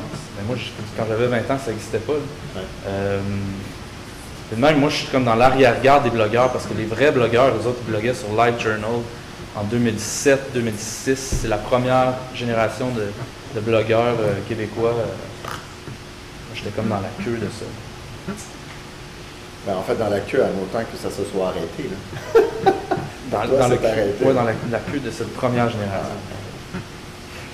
Jean-François. Ben, moi, je voudrais dire un mot sur cette fameuse mort du livre qui me fait toujours rire, parce qu'en même temps, on a l'impression que si une mort par effet d'emballement, parce que j'ai jamais eu le temps de lire. Ben oui. J'ai jamais eu le temps de lire depuis le livre. Moi, je ressors souvent la même statistique qui me fait bien rire, ce qu'on dit souvent qu'au Québec, juste pour en rester au Québec, 1965 est une grande année pour la fiction en prose, parce que beaucoup d'auteurs importants, comme des livres importants, dont Mathieu Caplet, Jean Ferron, Godbout, d'autres, tout ça. Et je suis allé les compter à un moment donné. C'est publié 28 fictions en prose en 1965 au Québec. On pouvait tous les lire, on pouvait être au courant de tout ce qui se faisait. Maintenant, je ne sais plus combien ils sont publiés, 300 peut-être, si on ne compte pas les livres pour enfants. C'est énorme, donc on ne peut plus avoir une vue d'ensemble. Donc il y a un effet d'emballement. Il y a de plus en plus de livres, mais ça nous empêche de plus en plus d'avoir une vue d'ensemble sur la culture littéraire. Donc, c'est une mort assez paradoxale. Là, il se publie, je ne sais plus, 450 nouveaux romans français par année à la rentrée. À la rentrée. Français, ça compte les éditions. Bon. Alors ça veut dire que personne ne peut dire qu'il connaît la littérature française contemporaine. Non, c'est ça. qu'on ne peut pas tout lire, on lit d'autres choses que ce qui sort seulement. Donc, il n'y a plus moyen d'avoir de vue d'ensemble. Alors, je ne sais pas si on peut parler de la mort du livre ou de la mort d'une certaine vision plus ou moins homogène, en fait, de quelque chose du reste. C'est peut-être plus ça, la vraie question. Mais ça n'empêche pas que tu peux toujours dire qu'il y aurait de moins en moins de lecteurs, par exemple, qui seraient... Ben non, en fait, parce qu'il y a de plus en plus de gens qui lisent, parce qu'il y a de plus en plus de gens éduqués. C'est purement une crise imaginaire, là, on s'entend. Bon, alors, les prophètes de malheur vont vous dire, oh, mais regardez les feux d'artifice. Tu sais, quand tu vas à la Ronde, là, puis il y a les c'est comment ça s'appelle, le concours de feux d'artifice Benson & Hedges. Là, je sais pas si Benson & Hedges, ça dit ton âge. Je pense que c'est l'Auto-Québec. Ah bon, d'accord. Les commandites de cigarettes. C'est pas juste la queue des blogueurs, mais c'est bon. OK. Mais tu sais, puis à la fin, donc, tu sais, le moment d'apothéose du feu d'artifice, ben, c'est justement le moment d'apothéose, après ça se termine. Moi, je me suis déjà fait servir cette belle métaphore, c'est-à-dire que oui, il n'y a jamais eu autant de livres, mais c'est comme un feu d'artifice. C'est le feu d'artifice de la fin de la littérature. Okay. Après ça, il n'y aura plus rien, ça va être le noir complet, il restera que la mer. Hein? Ben non, mais je ne suis pas en train de vous dire je suis d'accord. Au contraire, je ne suis pas d'accord, mais... Mais c'est vrai que, en fait, l'image est très belle par ailleurs, et très efficace, mais je ne vois pas comment quelque chose comme l'art, quel qu'il soit, est fini. De toute façon, ça fait partie de l'image. Mais là, on parle de quoi? On parle de l'objet livre ou du processus éditorial qui fait que c'est un... Le processus éditorial s'en ira pas, parce que le projet livre va continuer, l'objet livre va continuer d'exister. Est-ce qu'il va devenir un objet comme révolution, des objets de qualité exceptionnelle et que les textes sont retrouvés avec des maisons d'édition, toujours mais qui les publient plutôt en format numérique? Ça, c'est l'avenir le plus proche. Tu veux dire des espèces d'objets d'art à petit tirage faits par des artisans? Pas nécessairement d'art, mais de collection, t'es content d'avoir ton édition numérotée, puis que peut-être que plus tard, ce sera plutôt comme ça, mais en même temps, je regarde juste la réticence de Real entrer dans le milieu, on est encore un peu loin de ce moment-là où il n'y aura plus de livres. Oui, mais ça ne veut pas dire que des gens comme Leméac ne vont pas se faire avoir littéralement au détour. Oui, les ceux qu'on va avoir. Mais ils vont changer, ils vont dans 100 ans. Non, mais regardez, juste sur cette question du numérique et de la technologie, quelle est un livre comme celui-ci, il a été écrit sur ordinateur, il a été édité sur ordinateur, il a été imprimé par des imprimantes qui fonctionnent, tout est numérique. Tout ce qui reste, en fait, c'est le output au lieu d'être numérique et papier. Mais le restant de la chaîne, depuis longtemps, est déjà très informatisé depuis la fin des années 80. Mettons, début des années 90 à tout prendre. C'est-à-dire qu'il y a comme une espèce de crainte de la technologie et de ce rapport entre, il y a le livre d'une part et puis il y a les autres, et puis il y a le numérique. Quand en fait, le livre ne peut exister en ce moment que par le biais du numérique. C'est juste que le produit the end user, the end object, pour prendre des termes anglais, lui ne l'est pas. Lui, il fonctionne sans pile à rien. Je lisais récemment une entrevue avec Mylène Mouchard, qui est l'éditrice de la maison d'édition La Peuplade, puis qui disait quelque chose de super beau, puis qui était vraiment juste. En fait, elle disait le livre, c'est un objet parfait. C'est comme le bouton ou la roue. C'est quelque chose de super simple qui remplit exactement une fonction donnée. Et c'est sûr que tout le monde a des liseuses, des iPads, des affaires, qu'on est tous capables de consulter des recettes. Puis ça n'a rien à voir avec le fait de tenir un livre entre ses mains. Puis les gens souvent font la comparaison avec le fait que, par exemple, les MP3 et ces affaires-là, c'est encore des MP3 en musique, en tout cas, que les disques, les cassettes, les CD, tout ça a disparu au profit de quelque chose de vraiment intangible puis de virtuel, comme si on écoutait de la musique comme on lit un livre. Je veux dire, la musique, ça a toujours été quelque chose d'un peu immatériel. On n'a pas le même rapport physique avec un disque, une cassette, un CD, un MP3.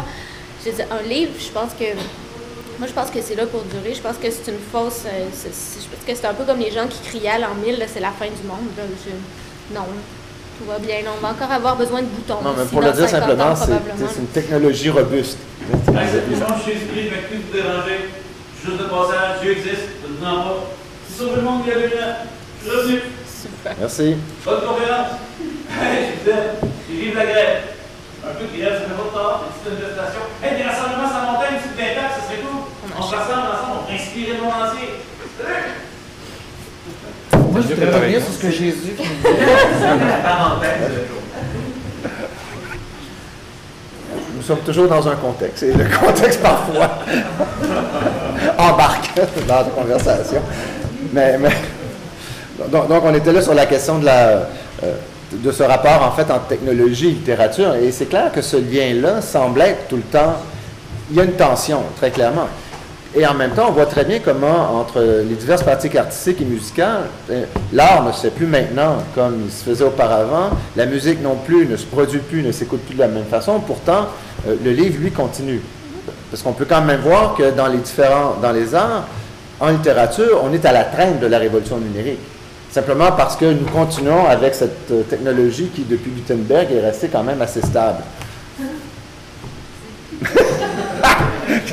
Bon, il y avait... OK. Laurence, tu t'inscris en faux à ça? À la stabilité du médium? Non, je suis d'accord. OK. Donc, simplement pour dire qu'on voit très bien comment, d'une pratique artistique à une autre, et prenons la littérature et la création littéraire aussi comme une pratique artistique dans ce contexte-là, mais la stabilité même de certains dispositifs favorise ou ne favorisera pas le développement. On ne fait plus de la peinture. La photographie a perturbé de façon fondamentale la peinture. La musique, on voit très bien comment les stratégies la façon de reproduire la musique a fait en sorte que avant, on ne pouvait écouter de la musique que sur place, devant un orchestre, devant des musiciens, et à partir du gramophone, on a pu commencer à avoir une reproduction de cette musique-là, indépendamment des artistes qui étaient là. Et ces mécanismes de reproduction-là n'ont pas arrêté d'évoluer jusqu'à, tu le disais tantôt, jusqu'à maintenant passer à du numérique complet, c'est-à-dire qu'il n'y a plus rien d'autre que le nuage qui nous... ma musique est dans un nuage, puis j'ai même plus de dispositif de lecture, sauf celui qui sert à tout. Bon, on voit très bien, donc, la littérature, quand même, elle résiste pas d'elle-même, mais le dispositif lui-même résiste. L'objet résiste. Et dans ce sens-là, c'est fascinant de voir comment cette tension-là se déploie. Dominique? Oui, d'accord, je m'excuse si je fais dévier légèrement la conversation, parce que ce sujet-là m'interpelle particulièrement le numérique, les blogs, de l'autre point de vue, du point de vue de la critique. J'en parlais tout à l'heure un peu avec Jean-François, mais René Grenier parlait de son blog, ça avait l'air beaucoup d'un blog de création. Récemment, je me suis mis à découvrir une intense circulation de critiques sur les auteurs actuels. Et je me suis demandé si ça avait joué un rôle dans la vitalité qu'on connaît en ce moment, que le roman en particulier connaît au Québec en ce moment. Le fait que je trouve ça extraordinaire, moi, qu'un auteur publie, peut-être une semaine plus tard, il y a déjà des réactions. Il n'y a plus à se dire, j'espère qu'il va y avoir un article dans le Devoir. Alors, il y a des articles qui peuvent jaillir comme ça de différents endroits. Et c'est très vivant, il y a des échanges. C'est drôle que tu mentionnes ça parce que... Excuse-moi, vas-y, continue. La semaine passée, j'ai demandé de décorcer comme ami Facebook parce que je venais de la lire et puis je me suis dit, bon, il n'y a pas de contact, je n'ai pas envoyé de message personnel, mais il y a quand même un contact. Il ne l'aurait pas mentionné. Possible. Alors, il lance un message clair. Je trouve ça quand même, je suis persuadé qu'il y a quelque chose qui se passe dans le monde littéraire en ce moment grâce à ces moyens-là. Ce que j'allais dire, c'est que c'est drôle que tu mentionnes ça parce que Catherine Boyer-Léger a publié un essai de métier critique qui est assez intéressant, qui est moi, c'est un essai que j'ai trouvé très sobre, très respectueux, et c'est comme le contraire d'un brûlot, qui viendrait comme tout chambouler. Elle est très méticuleuse, Catherine, dans son argumentation. Par contre, elle mentionne les blogs de critique dans un chapitre à la fin comme une espèce de note de bas de page dans son espèce de vision de ce que doit être la critique. Puis évidemment, pour quelqu'un comme Catherine Boyer-Léger, la critique, c'est par exemple le devoir. Le devoir qui serait bien fait, on s'entend, avec un bon critique et tout, tu sais. C'est une espèce de vision très, très, très métier, ça le dit, hein. C'est une vision professionnelle de ce que doit être la critique. Et je pense, d'après moi, qu'elle se trompe totalement sur l'univers des blogs et ce qui se passe en ce moment dans l'univers critique, la circulation du discours autour des œuvres. Par rapport à la question de la diversité, parce que comme on est dans un univers extrêmement riche, c'est moi qui ai la parole. Non, ben ça va. Vous étiez deux à demander la parole, donc tu l'as pris en premier, là. Par exemple, pour le voir, il y a un critique de politique, c'est comme vous, qui est dans un espèce de milieu, choisons politique québécois. Donc, vraiment, pour le monde, pour le milieu politique même, ça va avoir nécessairement le poids, parce que c'est la seule qui est valide. Donc, c'est facile de faire la prise au temps, finalement. Mais avec les blogs, ce qui se multiplie à la question de la légitimité, quelle critique va être reconnue légitime, et c'est en faisant de la critique qu'on devient critique, finalement. Et c'est là, moi, que ça m'a vraiment interpellé. C'est que c'est en pratiquant son art qu'on peut acquérir une certaine légitimité. Et là, ce qui est pris, c'est un exemple partant d'une nouvelle manière de diversifier finalement les points de vue et le discours sur la littérature. En fait, c'est une vision qui est très, très corporatiste de l'idée de faire de la critique en ayant été à l'école, par exemple. Tu parlais tout à l'heure du syndrome de l'imposteur avec le fait d'être traductrice. C'est un peu la même chose, tu sais, il faudrait avoir un diplôme, une carte de journaliste. Non, je parle de Catherine Voyer-Léger. Alors que, d'après moi, il y a une forme de légitimité qui se crée à l'essai-erreur et tout. Puis quand on écrit sur un blog, quand on fait de la critique sur Internet, on n'a ni de contraintes de mots, ni de contraintes de mais il n'y a pas de contrainte de vérité non plus, tu sais. Puis il n'y a pas de contrainte. C'est comme une arme à double tranchant un peu, je trouve. C'est-à-dire qu'il y a beaucoup de blogs de petites madames ou de petits messieurs qui lisent, puis qui, tu sais. Je pense que la question qui se pose, c'est exactement la même que par rapport au blog en lui-même et par rapport à tout ce qui se fait d'autopublication, dans la mesure où des sites avec des blogs, avec une ligne éditoriale, je pense à Maman Architecture, qui a malheureusement fermé il y a 3 jours, mais qui a fait du travail pendant 5 ans et qui finit par, le blog finit par s'émanciper d'une seule personne, devenir quelque chose de beaucoup plus vaste, avec une ligne éditoriale, des gens qui réalisent le contenu. À partir de là, pourquoi il y aurait moins une voix qu'un journal culturel publié? C'est pas la même chose. C'est sûr que c'est comme monsieur, madame du monde qui publie son livre, puis donne à ses amis, puis c'est pas, ses amis sont contents de lire, puis que bon, il y a un intérêt littéraire sans doute assez restreint. Même chose pour la critique que ce monsieur, madame tout le monde publie sur son blog, qui est lu par ses amis qui ont les mêmes goûts littéraires que lui, puis finalement, ça n'a pas tant d'autres valeurs que celle-là. Effectivement, sur ces textes, sur ces blogs-là, je pense qu'on peut lire vraiment n'importe quoi, mais dire que c'est seulement ça, moi je pense que le numérique ouvre aussi un champ pour la critique de livres et la critique en art et tous les trucs de niche,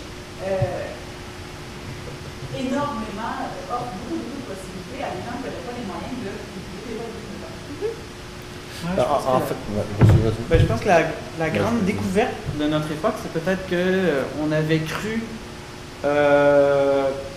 pour acquis que l'institution puis les effets de champ étaient interreliés. Parce que maintenant que la manière de bloguer, qui est beaucoup plus critique finalement que créative, arrive à maturité, mais on se rend compte que même si les blogs durent pas, même si les blogueurs durent pas non plus, il y a des effets de champ qui se créent, puis des effets on peut être responsable de son autocréation d'autorité. Si à force de faire des bonnes critiques, à un moment donné, on est reconnu sans jamais avoir publié, sans même avoir jamais été payé pour ces critiques. Ces effets de champ-là jouent de la même manière qu'ils jouaient avant dans l'institution, c'est-à-dire que si ces pauvres gens qui écrivent des autobiographies de confession, qui se retrouvent entre eux, ils ne sont pas plus gagnants à la fin parce que les effets de champ jouent de la même manière en dehors de l'institution qu'ils jouaient à l'intérieur de l'institution. Moi, je voudrais faire un wrap-up, je n'ai pas parlé depuis plein de temps. Je sais, j'attendais que... Mais concernant le livre, ça rejoint aussi ça aussi. Je pense que ça coûte encore de l'argent faire des livres, puis la portion dédiée de revenus possibles pour chacun des livres diminue à mesure qu'il y a plus de livres qui se publient, puis il y a pas plus d'argent, ça génère pas nécessairement beaucoup plus d'argent. Mais à mon avis, il me semble que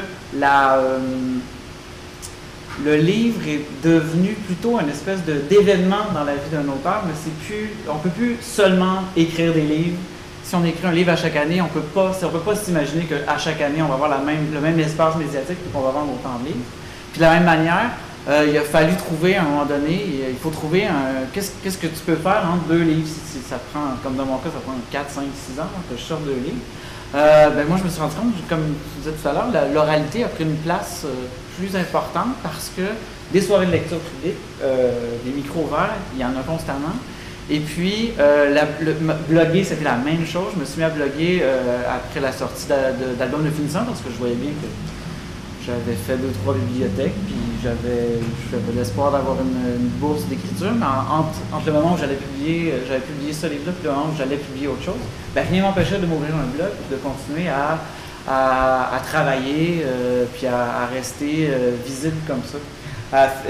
Mais moi, à un moment donné, je faisais pour moi, c'était beaucoup plus la critique, puis l'essai qui marchait bien sur mon blog. Mais à un moment donné, je me suis rendu compte que moi, j'avais l'espèce d'opinion très puriste que si les gens voulaient lire mes essais, qu'ils aillent sur mon blog, puis c'était ça. Je n'avais pas publié ça en livre, mais je me suis rendu compte, au moment de l'apparition de La Vie littéraire, ça faisait 6 ans que j'avais rien sorti, que tout ce que j'avais fait en parallèle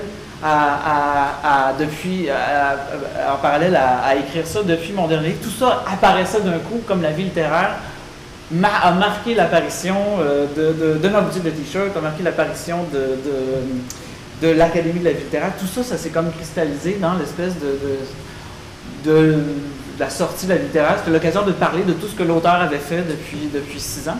Et puis, justement, comme alors que s'il y a peut-être un effondrement du littéraire propre à notre époque, c'est probablement la place à laquelle la littérature était, la place qu'on dédie à la littérature dans les médias, ce qui a diminué, disparu de partout.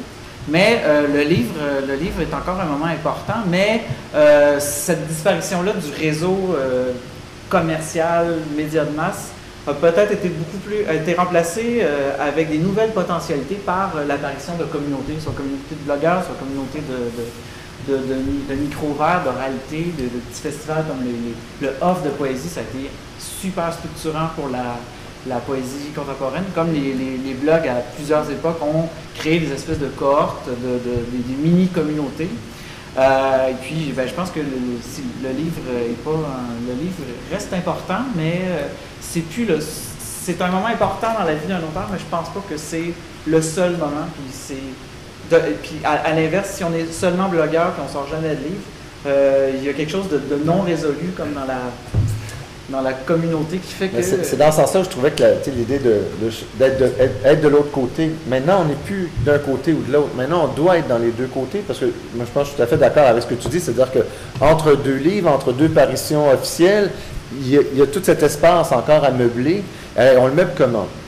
Et dans ce sens-là, les effets de communauté, pour moi, très clairement, tout ce rapport à la littérature que la technologie, donc le numérique, permet maintenant, et donc les blogs et Internet, et tout ce qui va avec ce dispositif-là, c'est ramener quand même l'essentiel de la pratique littéraire, qui est de lire des textes, d'échanger par la base de textes, de faire en sorte que la littérature reste un lieu premier d'échange symbolique.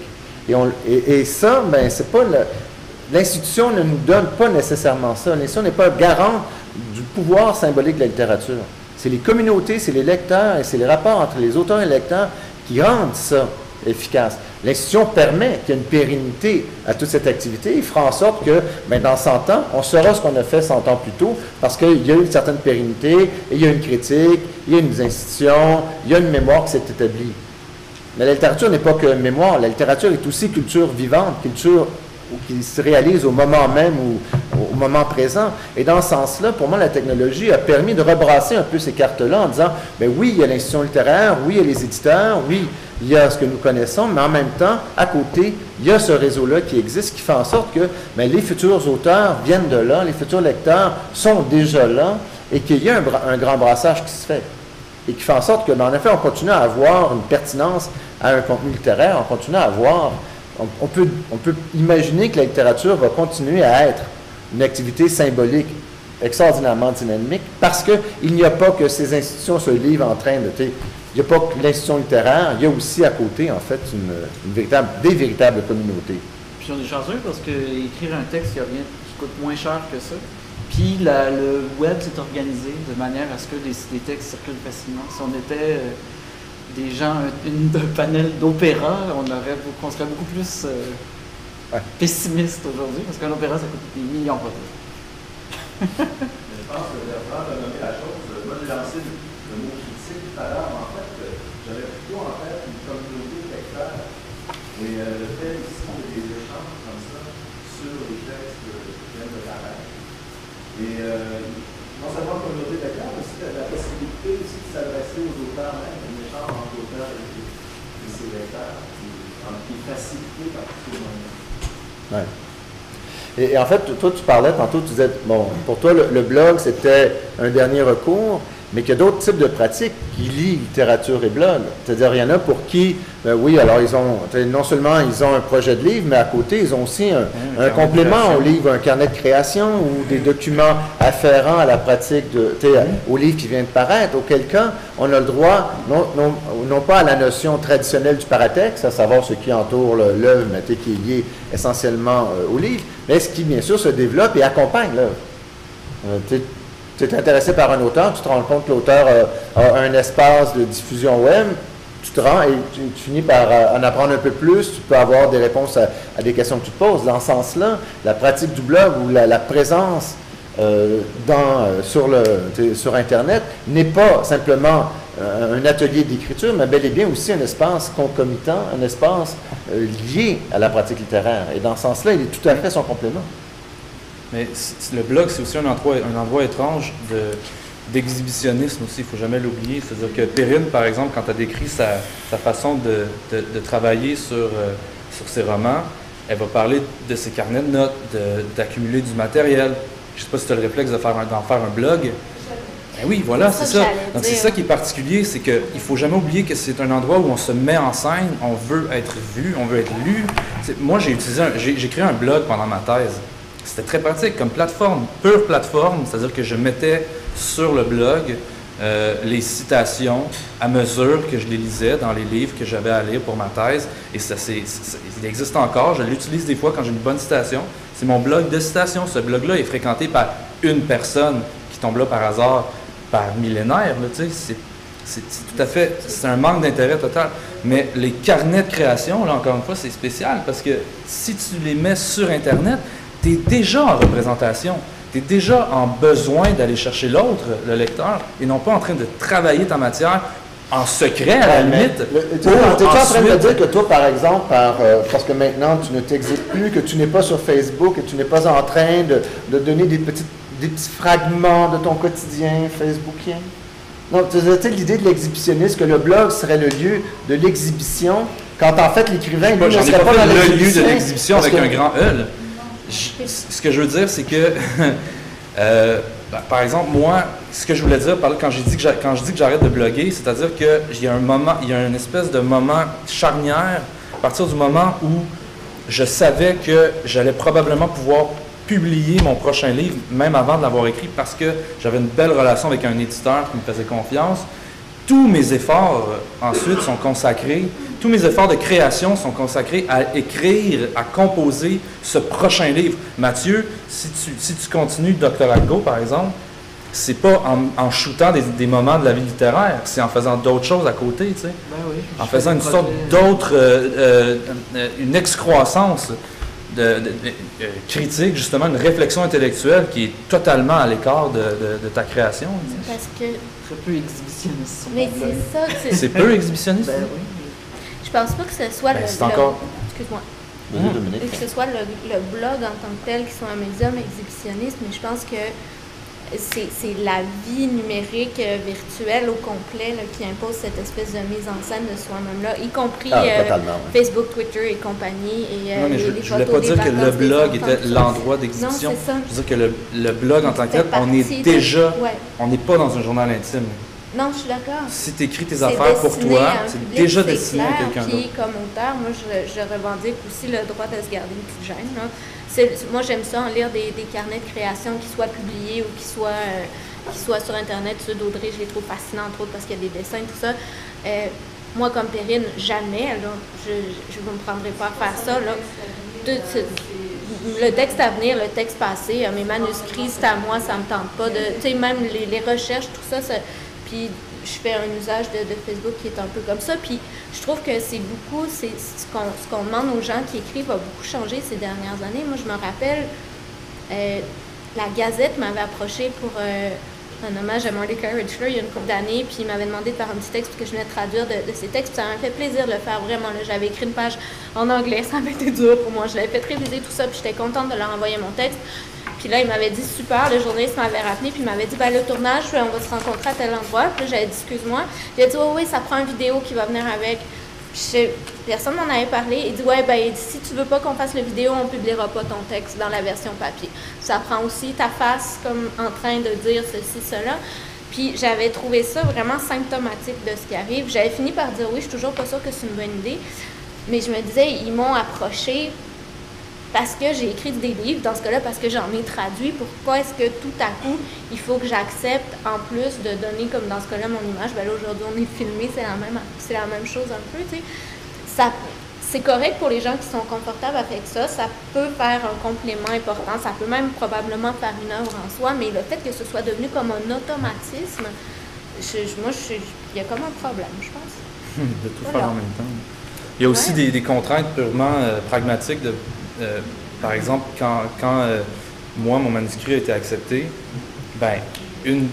un des critères de base, en fait, une des clauses dans le contrat, c'était d'aller effacer les textes qu'on allait utiliser. Tu sais. Okay. Mais on est sur Internet, là, moi, ils sont effacés de Blogspot, ces textes-là, au premier degré, mais je ne suis pas codeur, là. Je sais pas, probablement que ces textes-là, le moindrement que tu es programmeur. Non, si tu vas juste dans Internet Archive, genre, on va retrouver les anciennes versions qui sont officiellement appartiennent à mon éditeur maintenant. Donc, il devrait pas être d'ailleurs qu'on est capable de. Tu sais, comme moi, moi, j'aime pas que les éditeurs demandent qu'on efface. Qu'on soit sur le mode de l'oubli total de ce qui est arrivé avant la publication du livre. Ça, moi, je dois avouer que je trouve ça assez problématique, simplement parce que c'est pas le même texte, c'est pas le même état, c'est pas le même contexte, c'est pas le même dispositif. Je m'excuse, là, quand l'éditeur demande d'effacer, là, c'est comme, on va se mettre à effacer. Mais c'est-à-dire que c'est la question de l'inédit, c'est ça. En même temps, c'est du faux inédit, parce que les textes ont déjà été lus par quelques personnes. Et nous, pour Révolution, le problème s'est un peu posé aussi parce qu'Antoine voulait vraiment faire une version numérique accessible à tout le monde. C'est-à-dire qu'il existe en tant que livre numérique, mais il voulait faire vraiment comme un site, comme un blog. C'est comme gratuit, je pense. Hein? Oui. Mais Nicolas et moi, on était plutôt d'accord. En même temps, moi, je suis pas à l'aise avec le fait que le contenu complet soit disponible ad vitam aeternam juste comme là. Fait qu'on en est venu à une sorte de drôle de compromis qui est qu'au début de chaque décade, on a le premier mot, puis le deuxième jour, on a le premier puis le deuxième, puis le troisième, on a le 1, 2, 3. Puis à la fin de chaque décade, ça s'efface, puis on recommence. Fait qu'on n'a jamais. Fait que les gens qui veulent le lire peuvent aller à chaque jour le lire, puis c'est correct, puis ils ont accès au contenu. Ceux qui veulent le lire vont le lire, mais ça restera pas toujours un peu là, malgré que c'est sûr que c'est archivé de toutes sortes de façons, là, mais. Oui, mais là, ça devient. Ça, au moins, c'est des questions qui ne seraient jamais posées il y a même 5 ans. Là. Ah, ben non. Perrine, tu avais l'air de. Tu réagis beaucoup, veux-tu. Non, je suis d'accord. Ah, OK.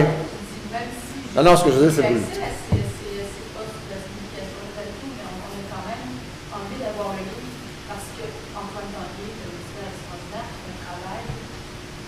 Le livre est beau. L'objet est beau. Moi, je pense qu'il y a une plus-value à l'objet aussi. Là. On a accès au texte sur Internet, ça ne remplacera pas le livre. Ah non, mais écoutez, aux États-Unis, très souvent maintenant, ils publient des versions EPUB des livres et ils les donnent gratuitement. Et ça fait augmenter les ventes de livres. Les gens lisent le bouquin sur leur tablette puis ils font « je veux avoir le livre, je le feuillette et je veux avoir le livre ». Donc, ils se sont rendus compte que le contenu en ligne n'annule pas la vente, mais au contraire, favorise la vente. Alors, parce que Internet sert de courroie de transmission. Et dans ce sens-là, quand les éditeurs font « oh non, il ne faut absolument pas », c'est comme si tu viens de te tirer une balle dans les pieds.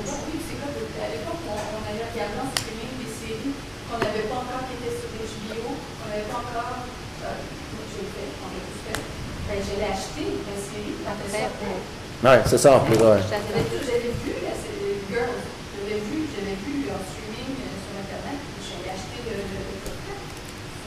Ah ouais. D'ailleurs, c'est Antoine Tanguay qui me disait il n'y a pas si longtemps que les statistiques sur le livre numérique aux États-Unis sont trompeuses parce que en fait, c'est ce qu'on a, je me rappelle plus l'expression qu'il a appelée, mais c'est des pics d'écrivains très très connus. En fait, par exemple, Stephen King, des gens comme ça vendent énormément en numérique parce qu'ils ont le public, ils ont un public qui a moins d'affection, par exemple, pour le livre comme objet.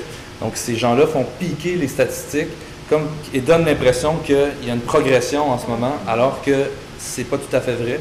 C'est vraiment des espèces de phénomènes comme ça, je sais pas moi, quand John Irving sort un roman, des gens comme ça, tu sais, c'est comme, ça fait piquer les ventes du livre numérique tout un coup.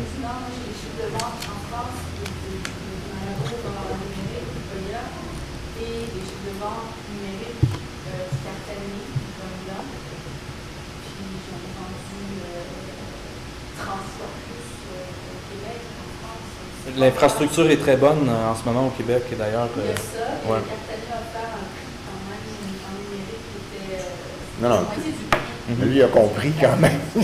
Non, il a compris comparativement aux éditeurs français qui vendent. C'est comme le même prix, hein?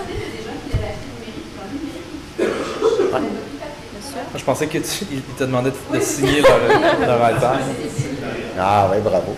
Tout reste, tout est archivé. Tu as juste à faire un snap, là, une capture d'écran, puis là, tu as la signature tout le temps. Puisqu'il reste juste... Moi, j'ai le goût de faire une pub presque personnelle. C'est moi qui est juste le... Normalement, c'est moi qui intervient. Là. Je suis l'animateur. Parce qu'au NT2, on est en train... va paraître d'ici... En fait, normalement, l'application iPad est en ligne à partir de la semaine prochaine ou dans 2 semaines. On la lance officiellement le 1er avril. On a monté ça avec... moi, je l'ai ici. Là, pour l'instant, mon iPad n'est plus en... il a perdu sa connexion Wi-Fi. Alors, avec l'UNEC, ils voulaient avoir une anthologie qui pouvait être en ligne. Puis avec eux, on a décidé de faire une application avec 2 volets. Donc, un volet anthologie. Donc, il y aura toujours des œuvres nouvelles qui seront mises en ligne chaque mois, qui seront gratuites pendant 1 mois, puis après, elles seront archivées. Il faudra les payer si on veut les relire, un peu comme ce que vous avez fait avec Révolution. Et en même temps, ce qu'on a fait, c'est nous, on leur a vendu l'idée qu'il y ait un agrégateur de blogs qui soit donc vraiment le concomitant au... Là, ça ne marchera pas parce que je ne suis pas... ça ne marchera pas parce que je ne suis pas connecté. Et en fait, on a été capable d'identifier assez rapidement avec Amélie Paquet qui travaillait avec moi là, pour sa thèse. On a identifié à peu près 350 blogs, donc que ce soit des écrivains au Québec, des écrivains, des lecteurs, donc des blogs de critique, des blogs associés à Radio-Canada pour l'émission Plus on est de fou, plus on lit, des choses comme ça. Mais surtout des blogs, ce qu'on voulait, c'est pas les blogs d'éditeurs parce que essentiellement l'éditeur arrive et présente toute sa production de l'automne. Et là, l'agrégateur n'avait que Fides pendant une journée, le lendemain que VLB, donc on s'est rendu compte que ça ne marchait pas. Mais donc, on a vraiment un agrégateur de blogs, et là, quand on va sur l'application qui sera gratuite et qui sera en ligne à partir du 1er avril, on va pouvoir au moins suivre comme ça tous ces gens qui continuent en fait à vouloir mettre en ligne un contenu qu'il soit de la création littéraire ou encore de la critique ou encore qui font de la diffusion, qui donnent des entrevues, tout contenu qui est mis en ligne, qui a un fil RSS essentiellement, nous allons l'agréger. Et donc là, selon, comme là, le dernier, c'est il y a 1 heure, il y a 2 heures, il y a 3 heures, il y a 6 heures. Donc ce qu'on veut faire comme ça, c'est peut-être assurer la transmission en fait des pratiques littéraires et des pratiques de lecture actuelles, non pas contemporaines au sens où il y aurait une esthétique liée au mot contemporain, mais bel et bien ce que les gens veulent mettre en ligne. Là, on a fait un premier repérage, évidemment, là, en fonction de ce qui est déjà là. On espère, c'est que d'ici 3 mois, 6 mois, quand ça s'intitule Opuscule. Donc, vous aurez juste on va essayer de faire un peu de pub là, dans les réseaux là, pour au moins que les gens qui veulent puissent le télécharger. Ça sera évidemment une application gratuite, là, qui restera gratuite parce que à peu près 90% du contenu de l'application sera toujours gratuit. Et l'idée, c'est de faire en sorte que la technologie ne soit pas un frein à la littérature, mais qu'au contraire, qu'on soit capable, par le biais de cette application-là, au moins de ceux que ça intéresse, de faire en sorte que ceux qui ont le goût de lire ce qui se produit en ce moment aient un accès simplifié, parce que normalement, tous ces blogs-là sont en ligne, vous pouvez y avoir accès, vous pouvez avec TweetDeck ou n'importe quel autre logiciel, le faire vous-même. Nous, on va le faire sur tablette. Alors, ça va paraître 1er avril pour iPad et Android d'ici 1 mois ou 2, là, parce que le temps de programmation, évidemment, n'est pas tout à fait le même. Donc, pour moi, c'est une façon de faire en sorte que la littérature, on va dire que la littérature ne soit pas, en fait, allergique à la technologie. Ou encore, puisqu'elle ne l'est pas, que les lecteurs au moins s'en rendent compte et puissent en fait bénéficier de ce type de plateforme de diffusion, là, toute simple, qu'on a mis... Est-ce que vous avez fait des catégories? Oui, on a des catégories, oui. On peut choisir dans l'agrégateur, mais là, les catégories n'apparaîtront pas parce que je ne suis pas en ligne, mais donc, il y a des catégories. Blog de création, blog de critique, des trucs comme ça. Okay. Oui, on a toutes des catégories. Blog de bibliothécaires, parce qu'il y a des bibliothèques qui ont des blogs. Donc, on a vraiment essayé de faire le survol le plus large possible. Et la liste, là, on a une liste de 320, 330, mais c'est clair que dès qu'on envoie une autre, dès qu'on voit une autre source, on peut les intégrer graduellement, faire en sorte qu'il y en ait le plus possible, puis que ça reste un outil vivant. Tout simplement pour vous dire, je fais ma pub. C'est de la pré-pub. Hein. C'est une belle conclusion.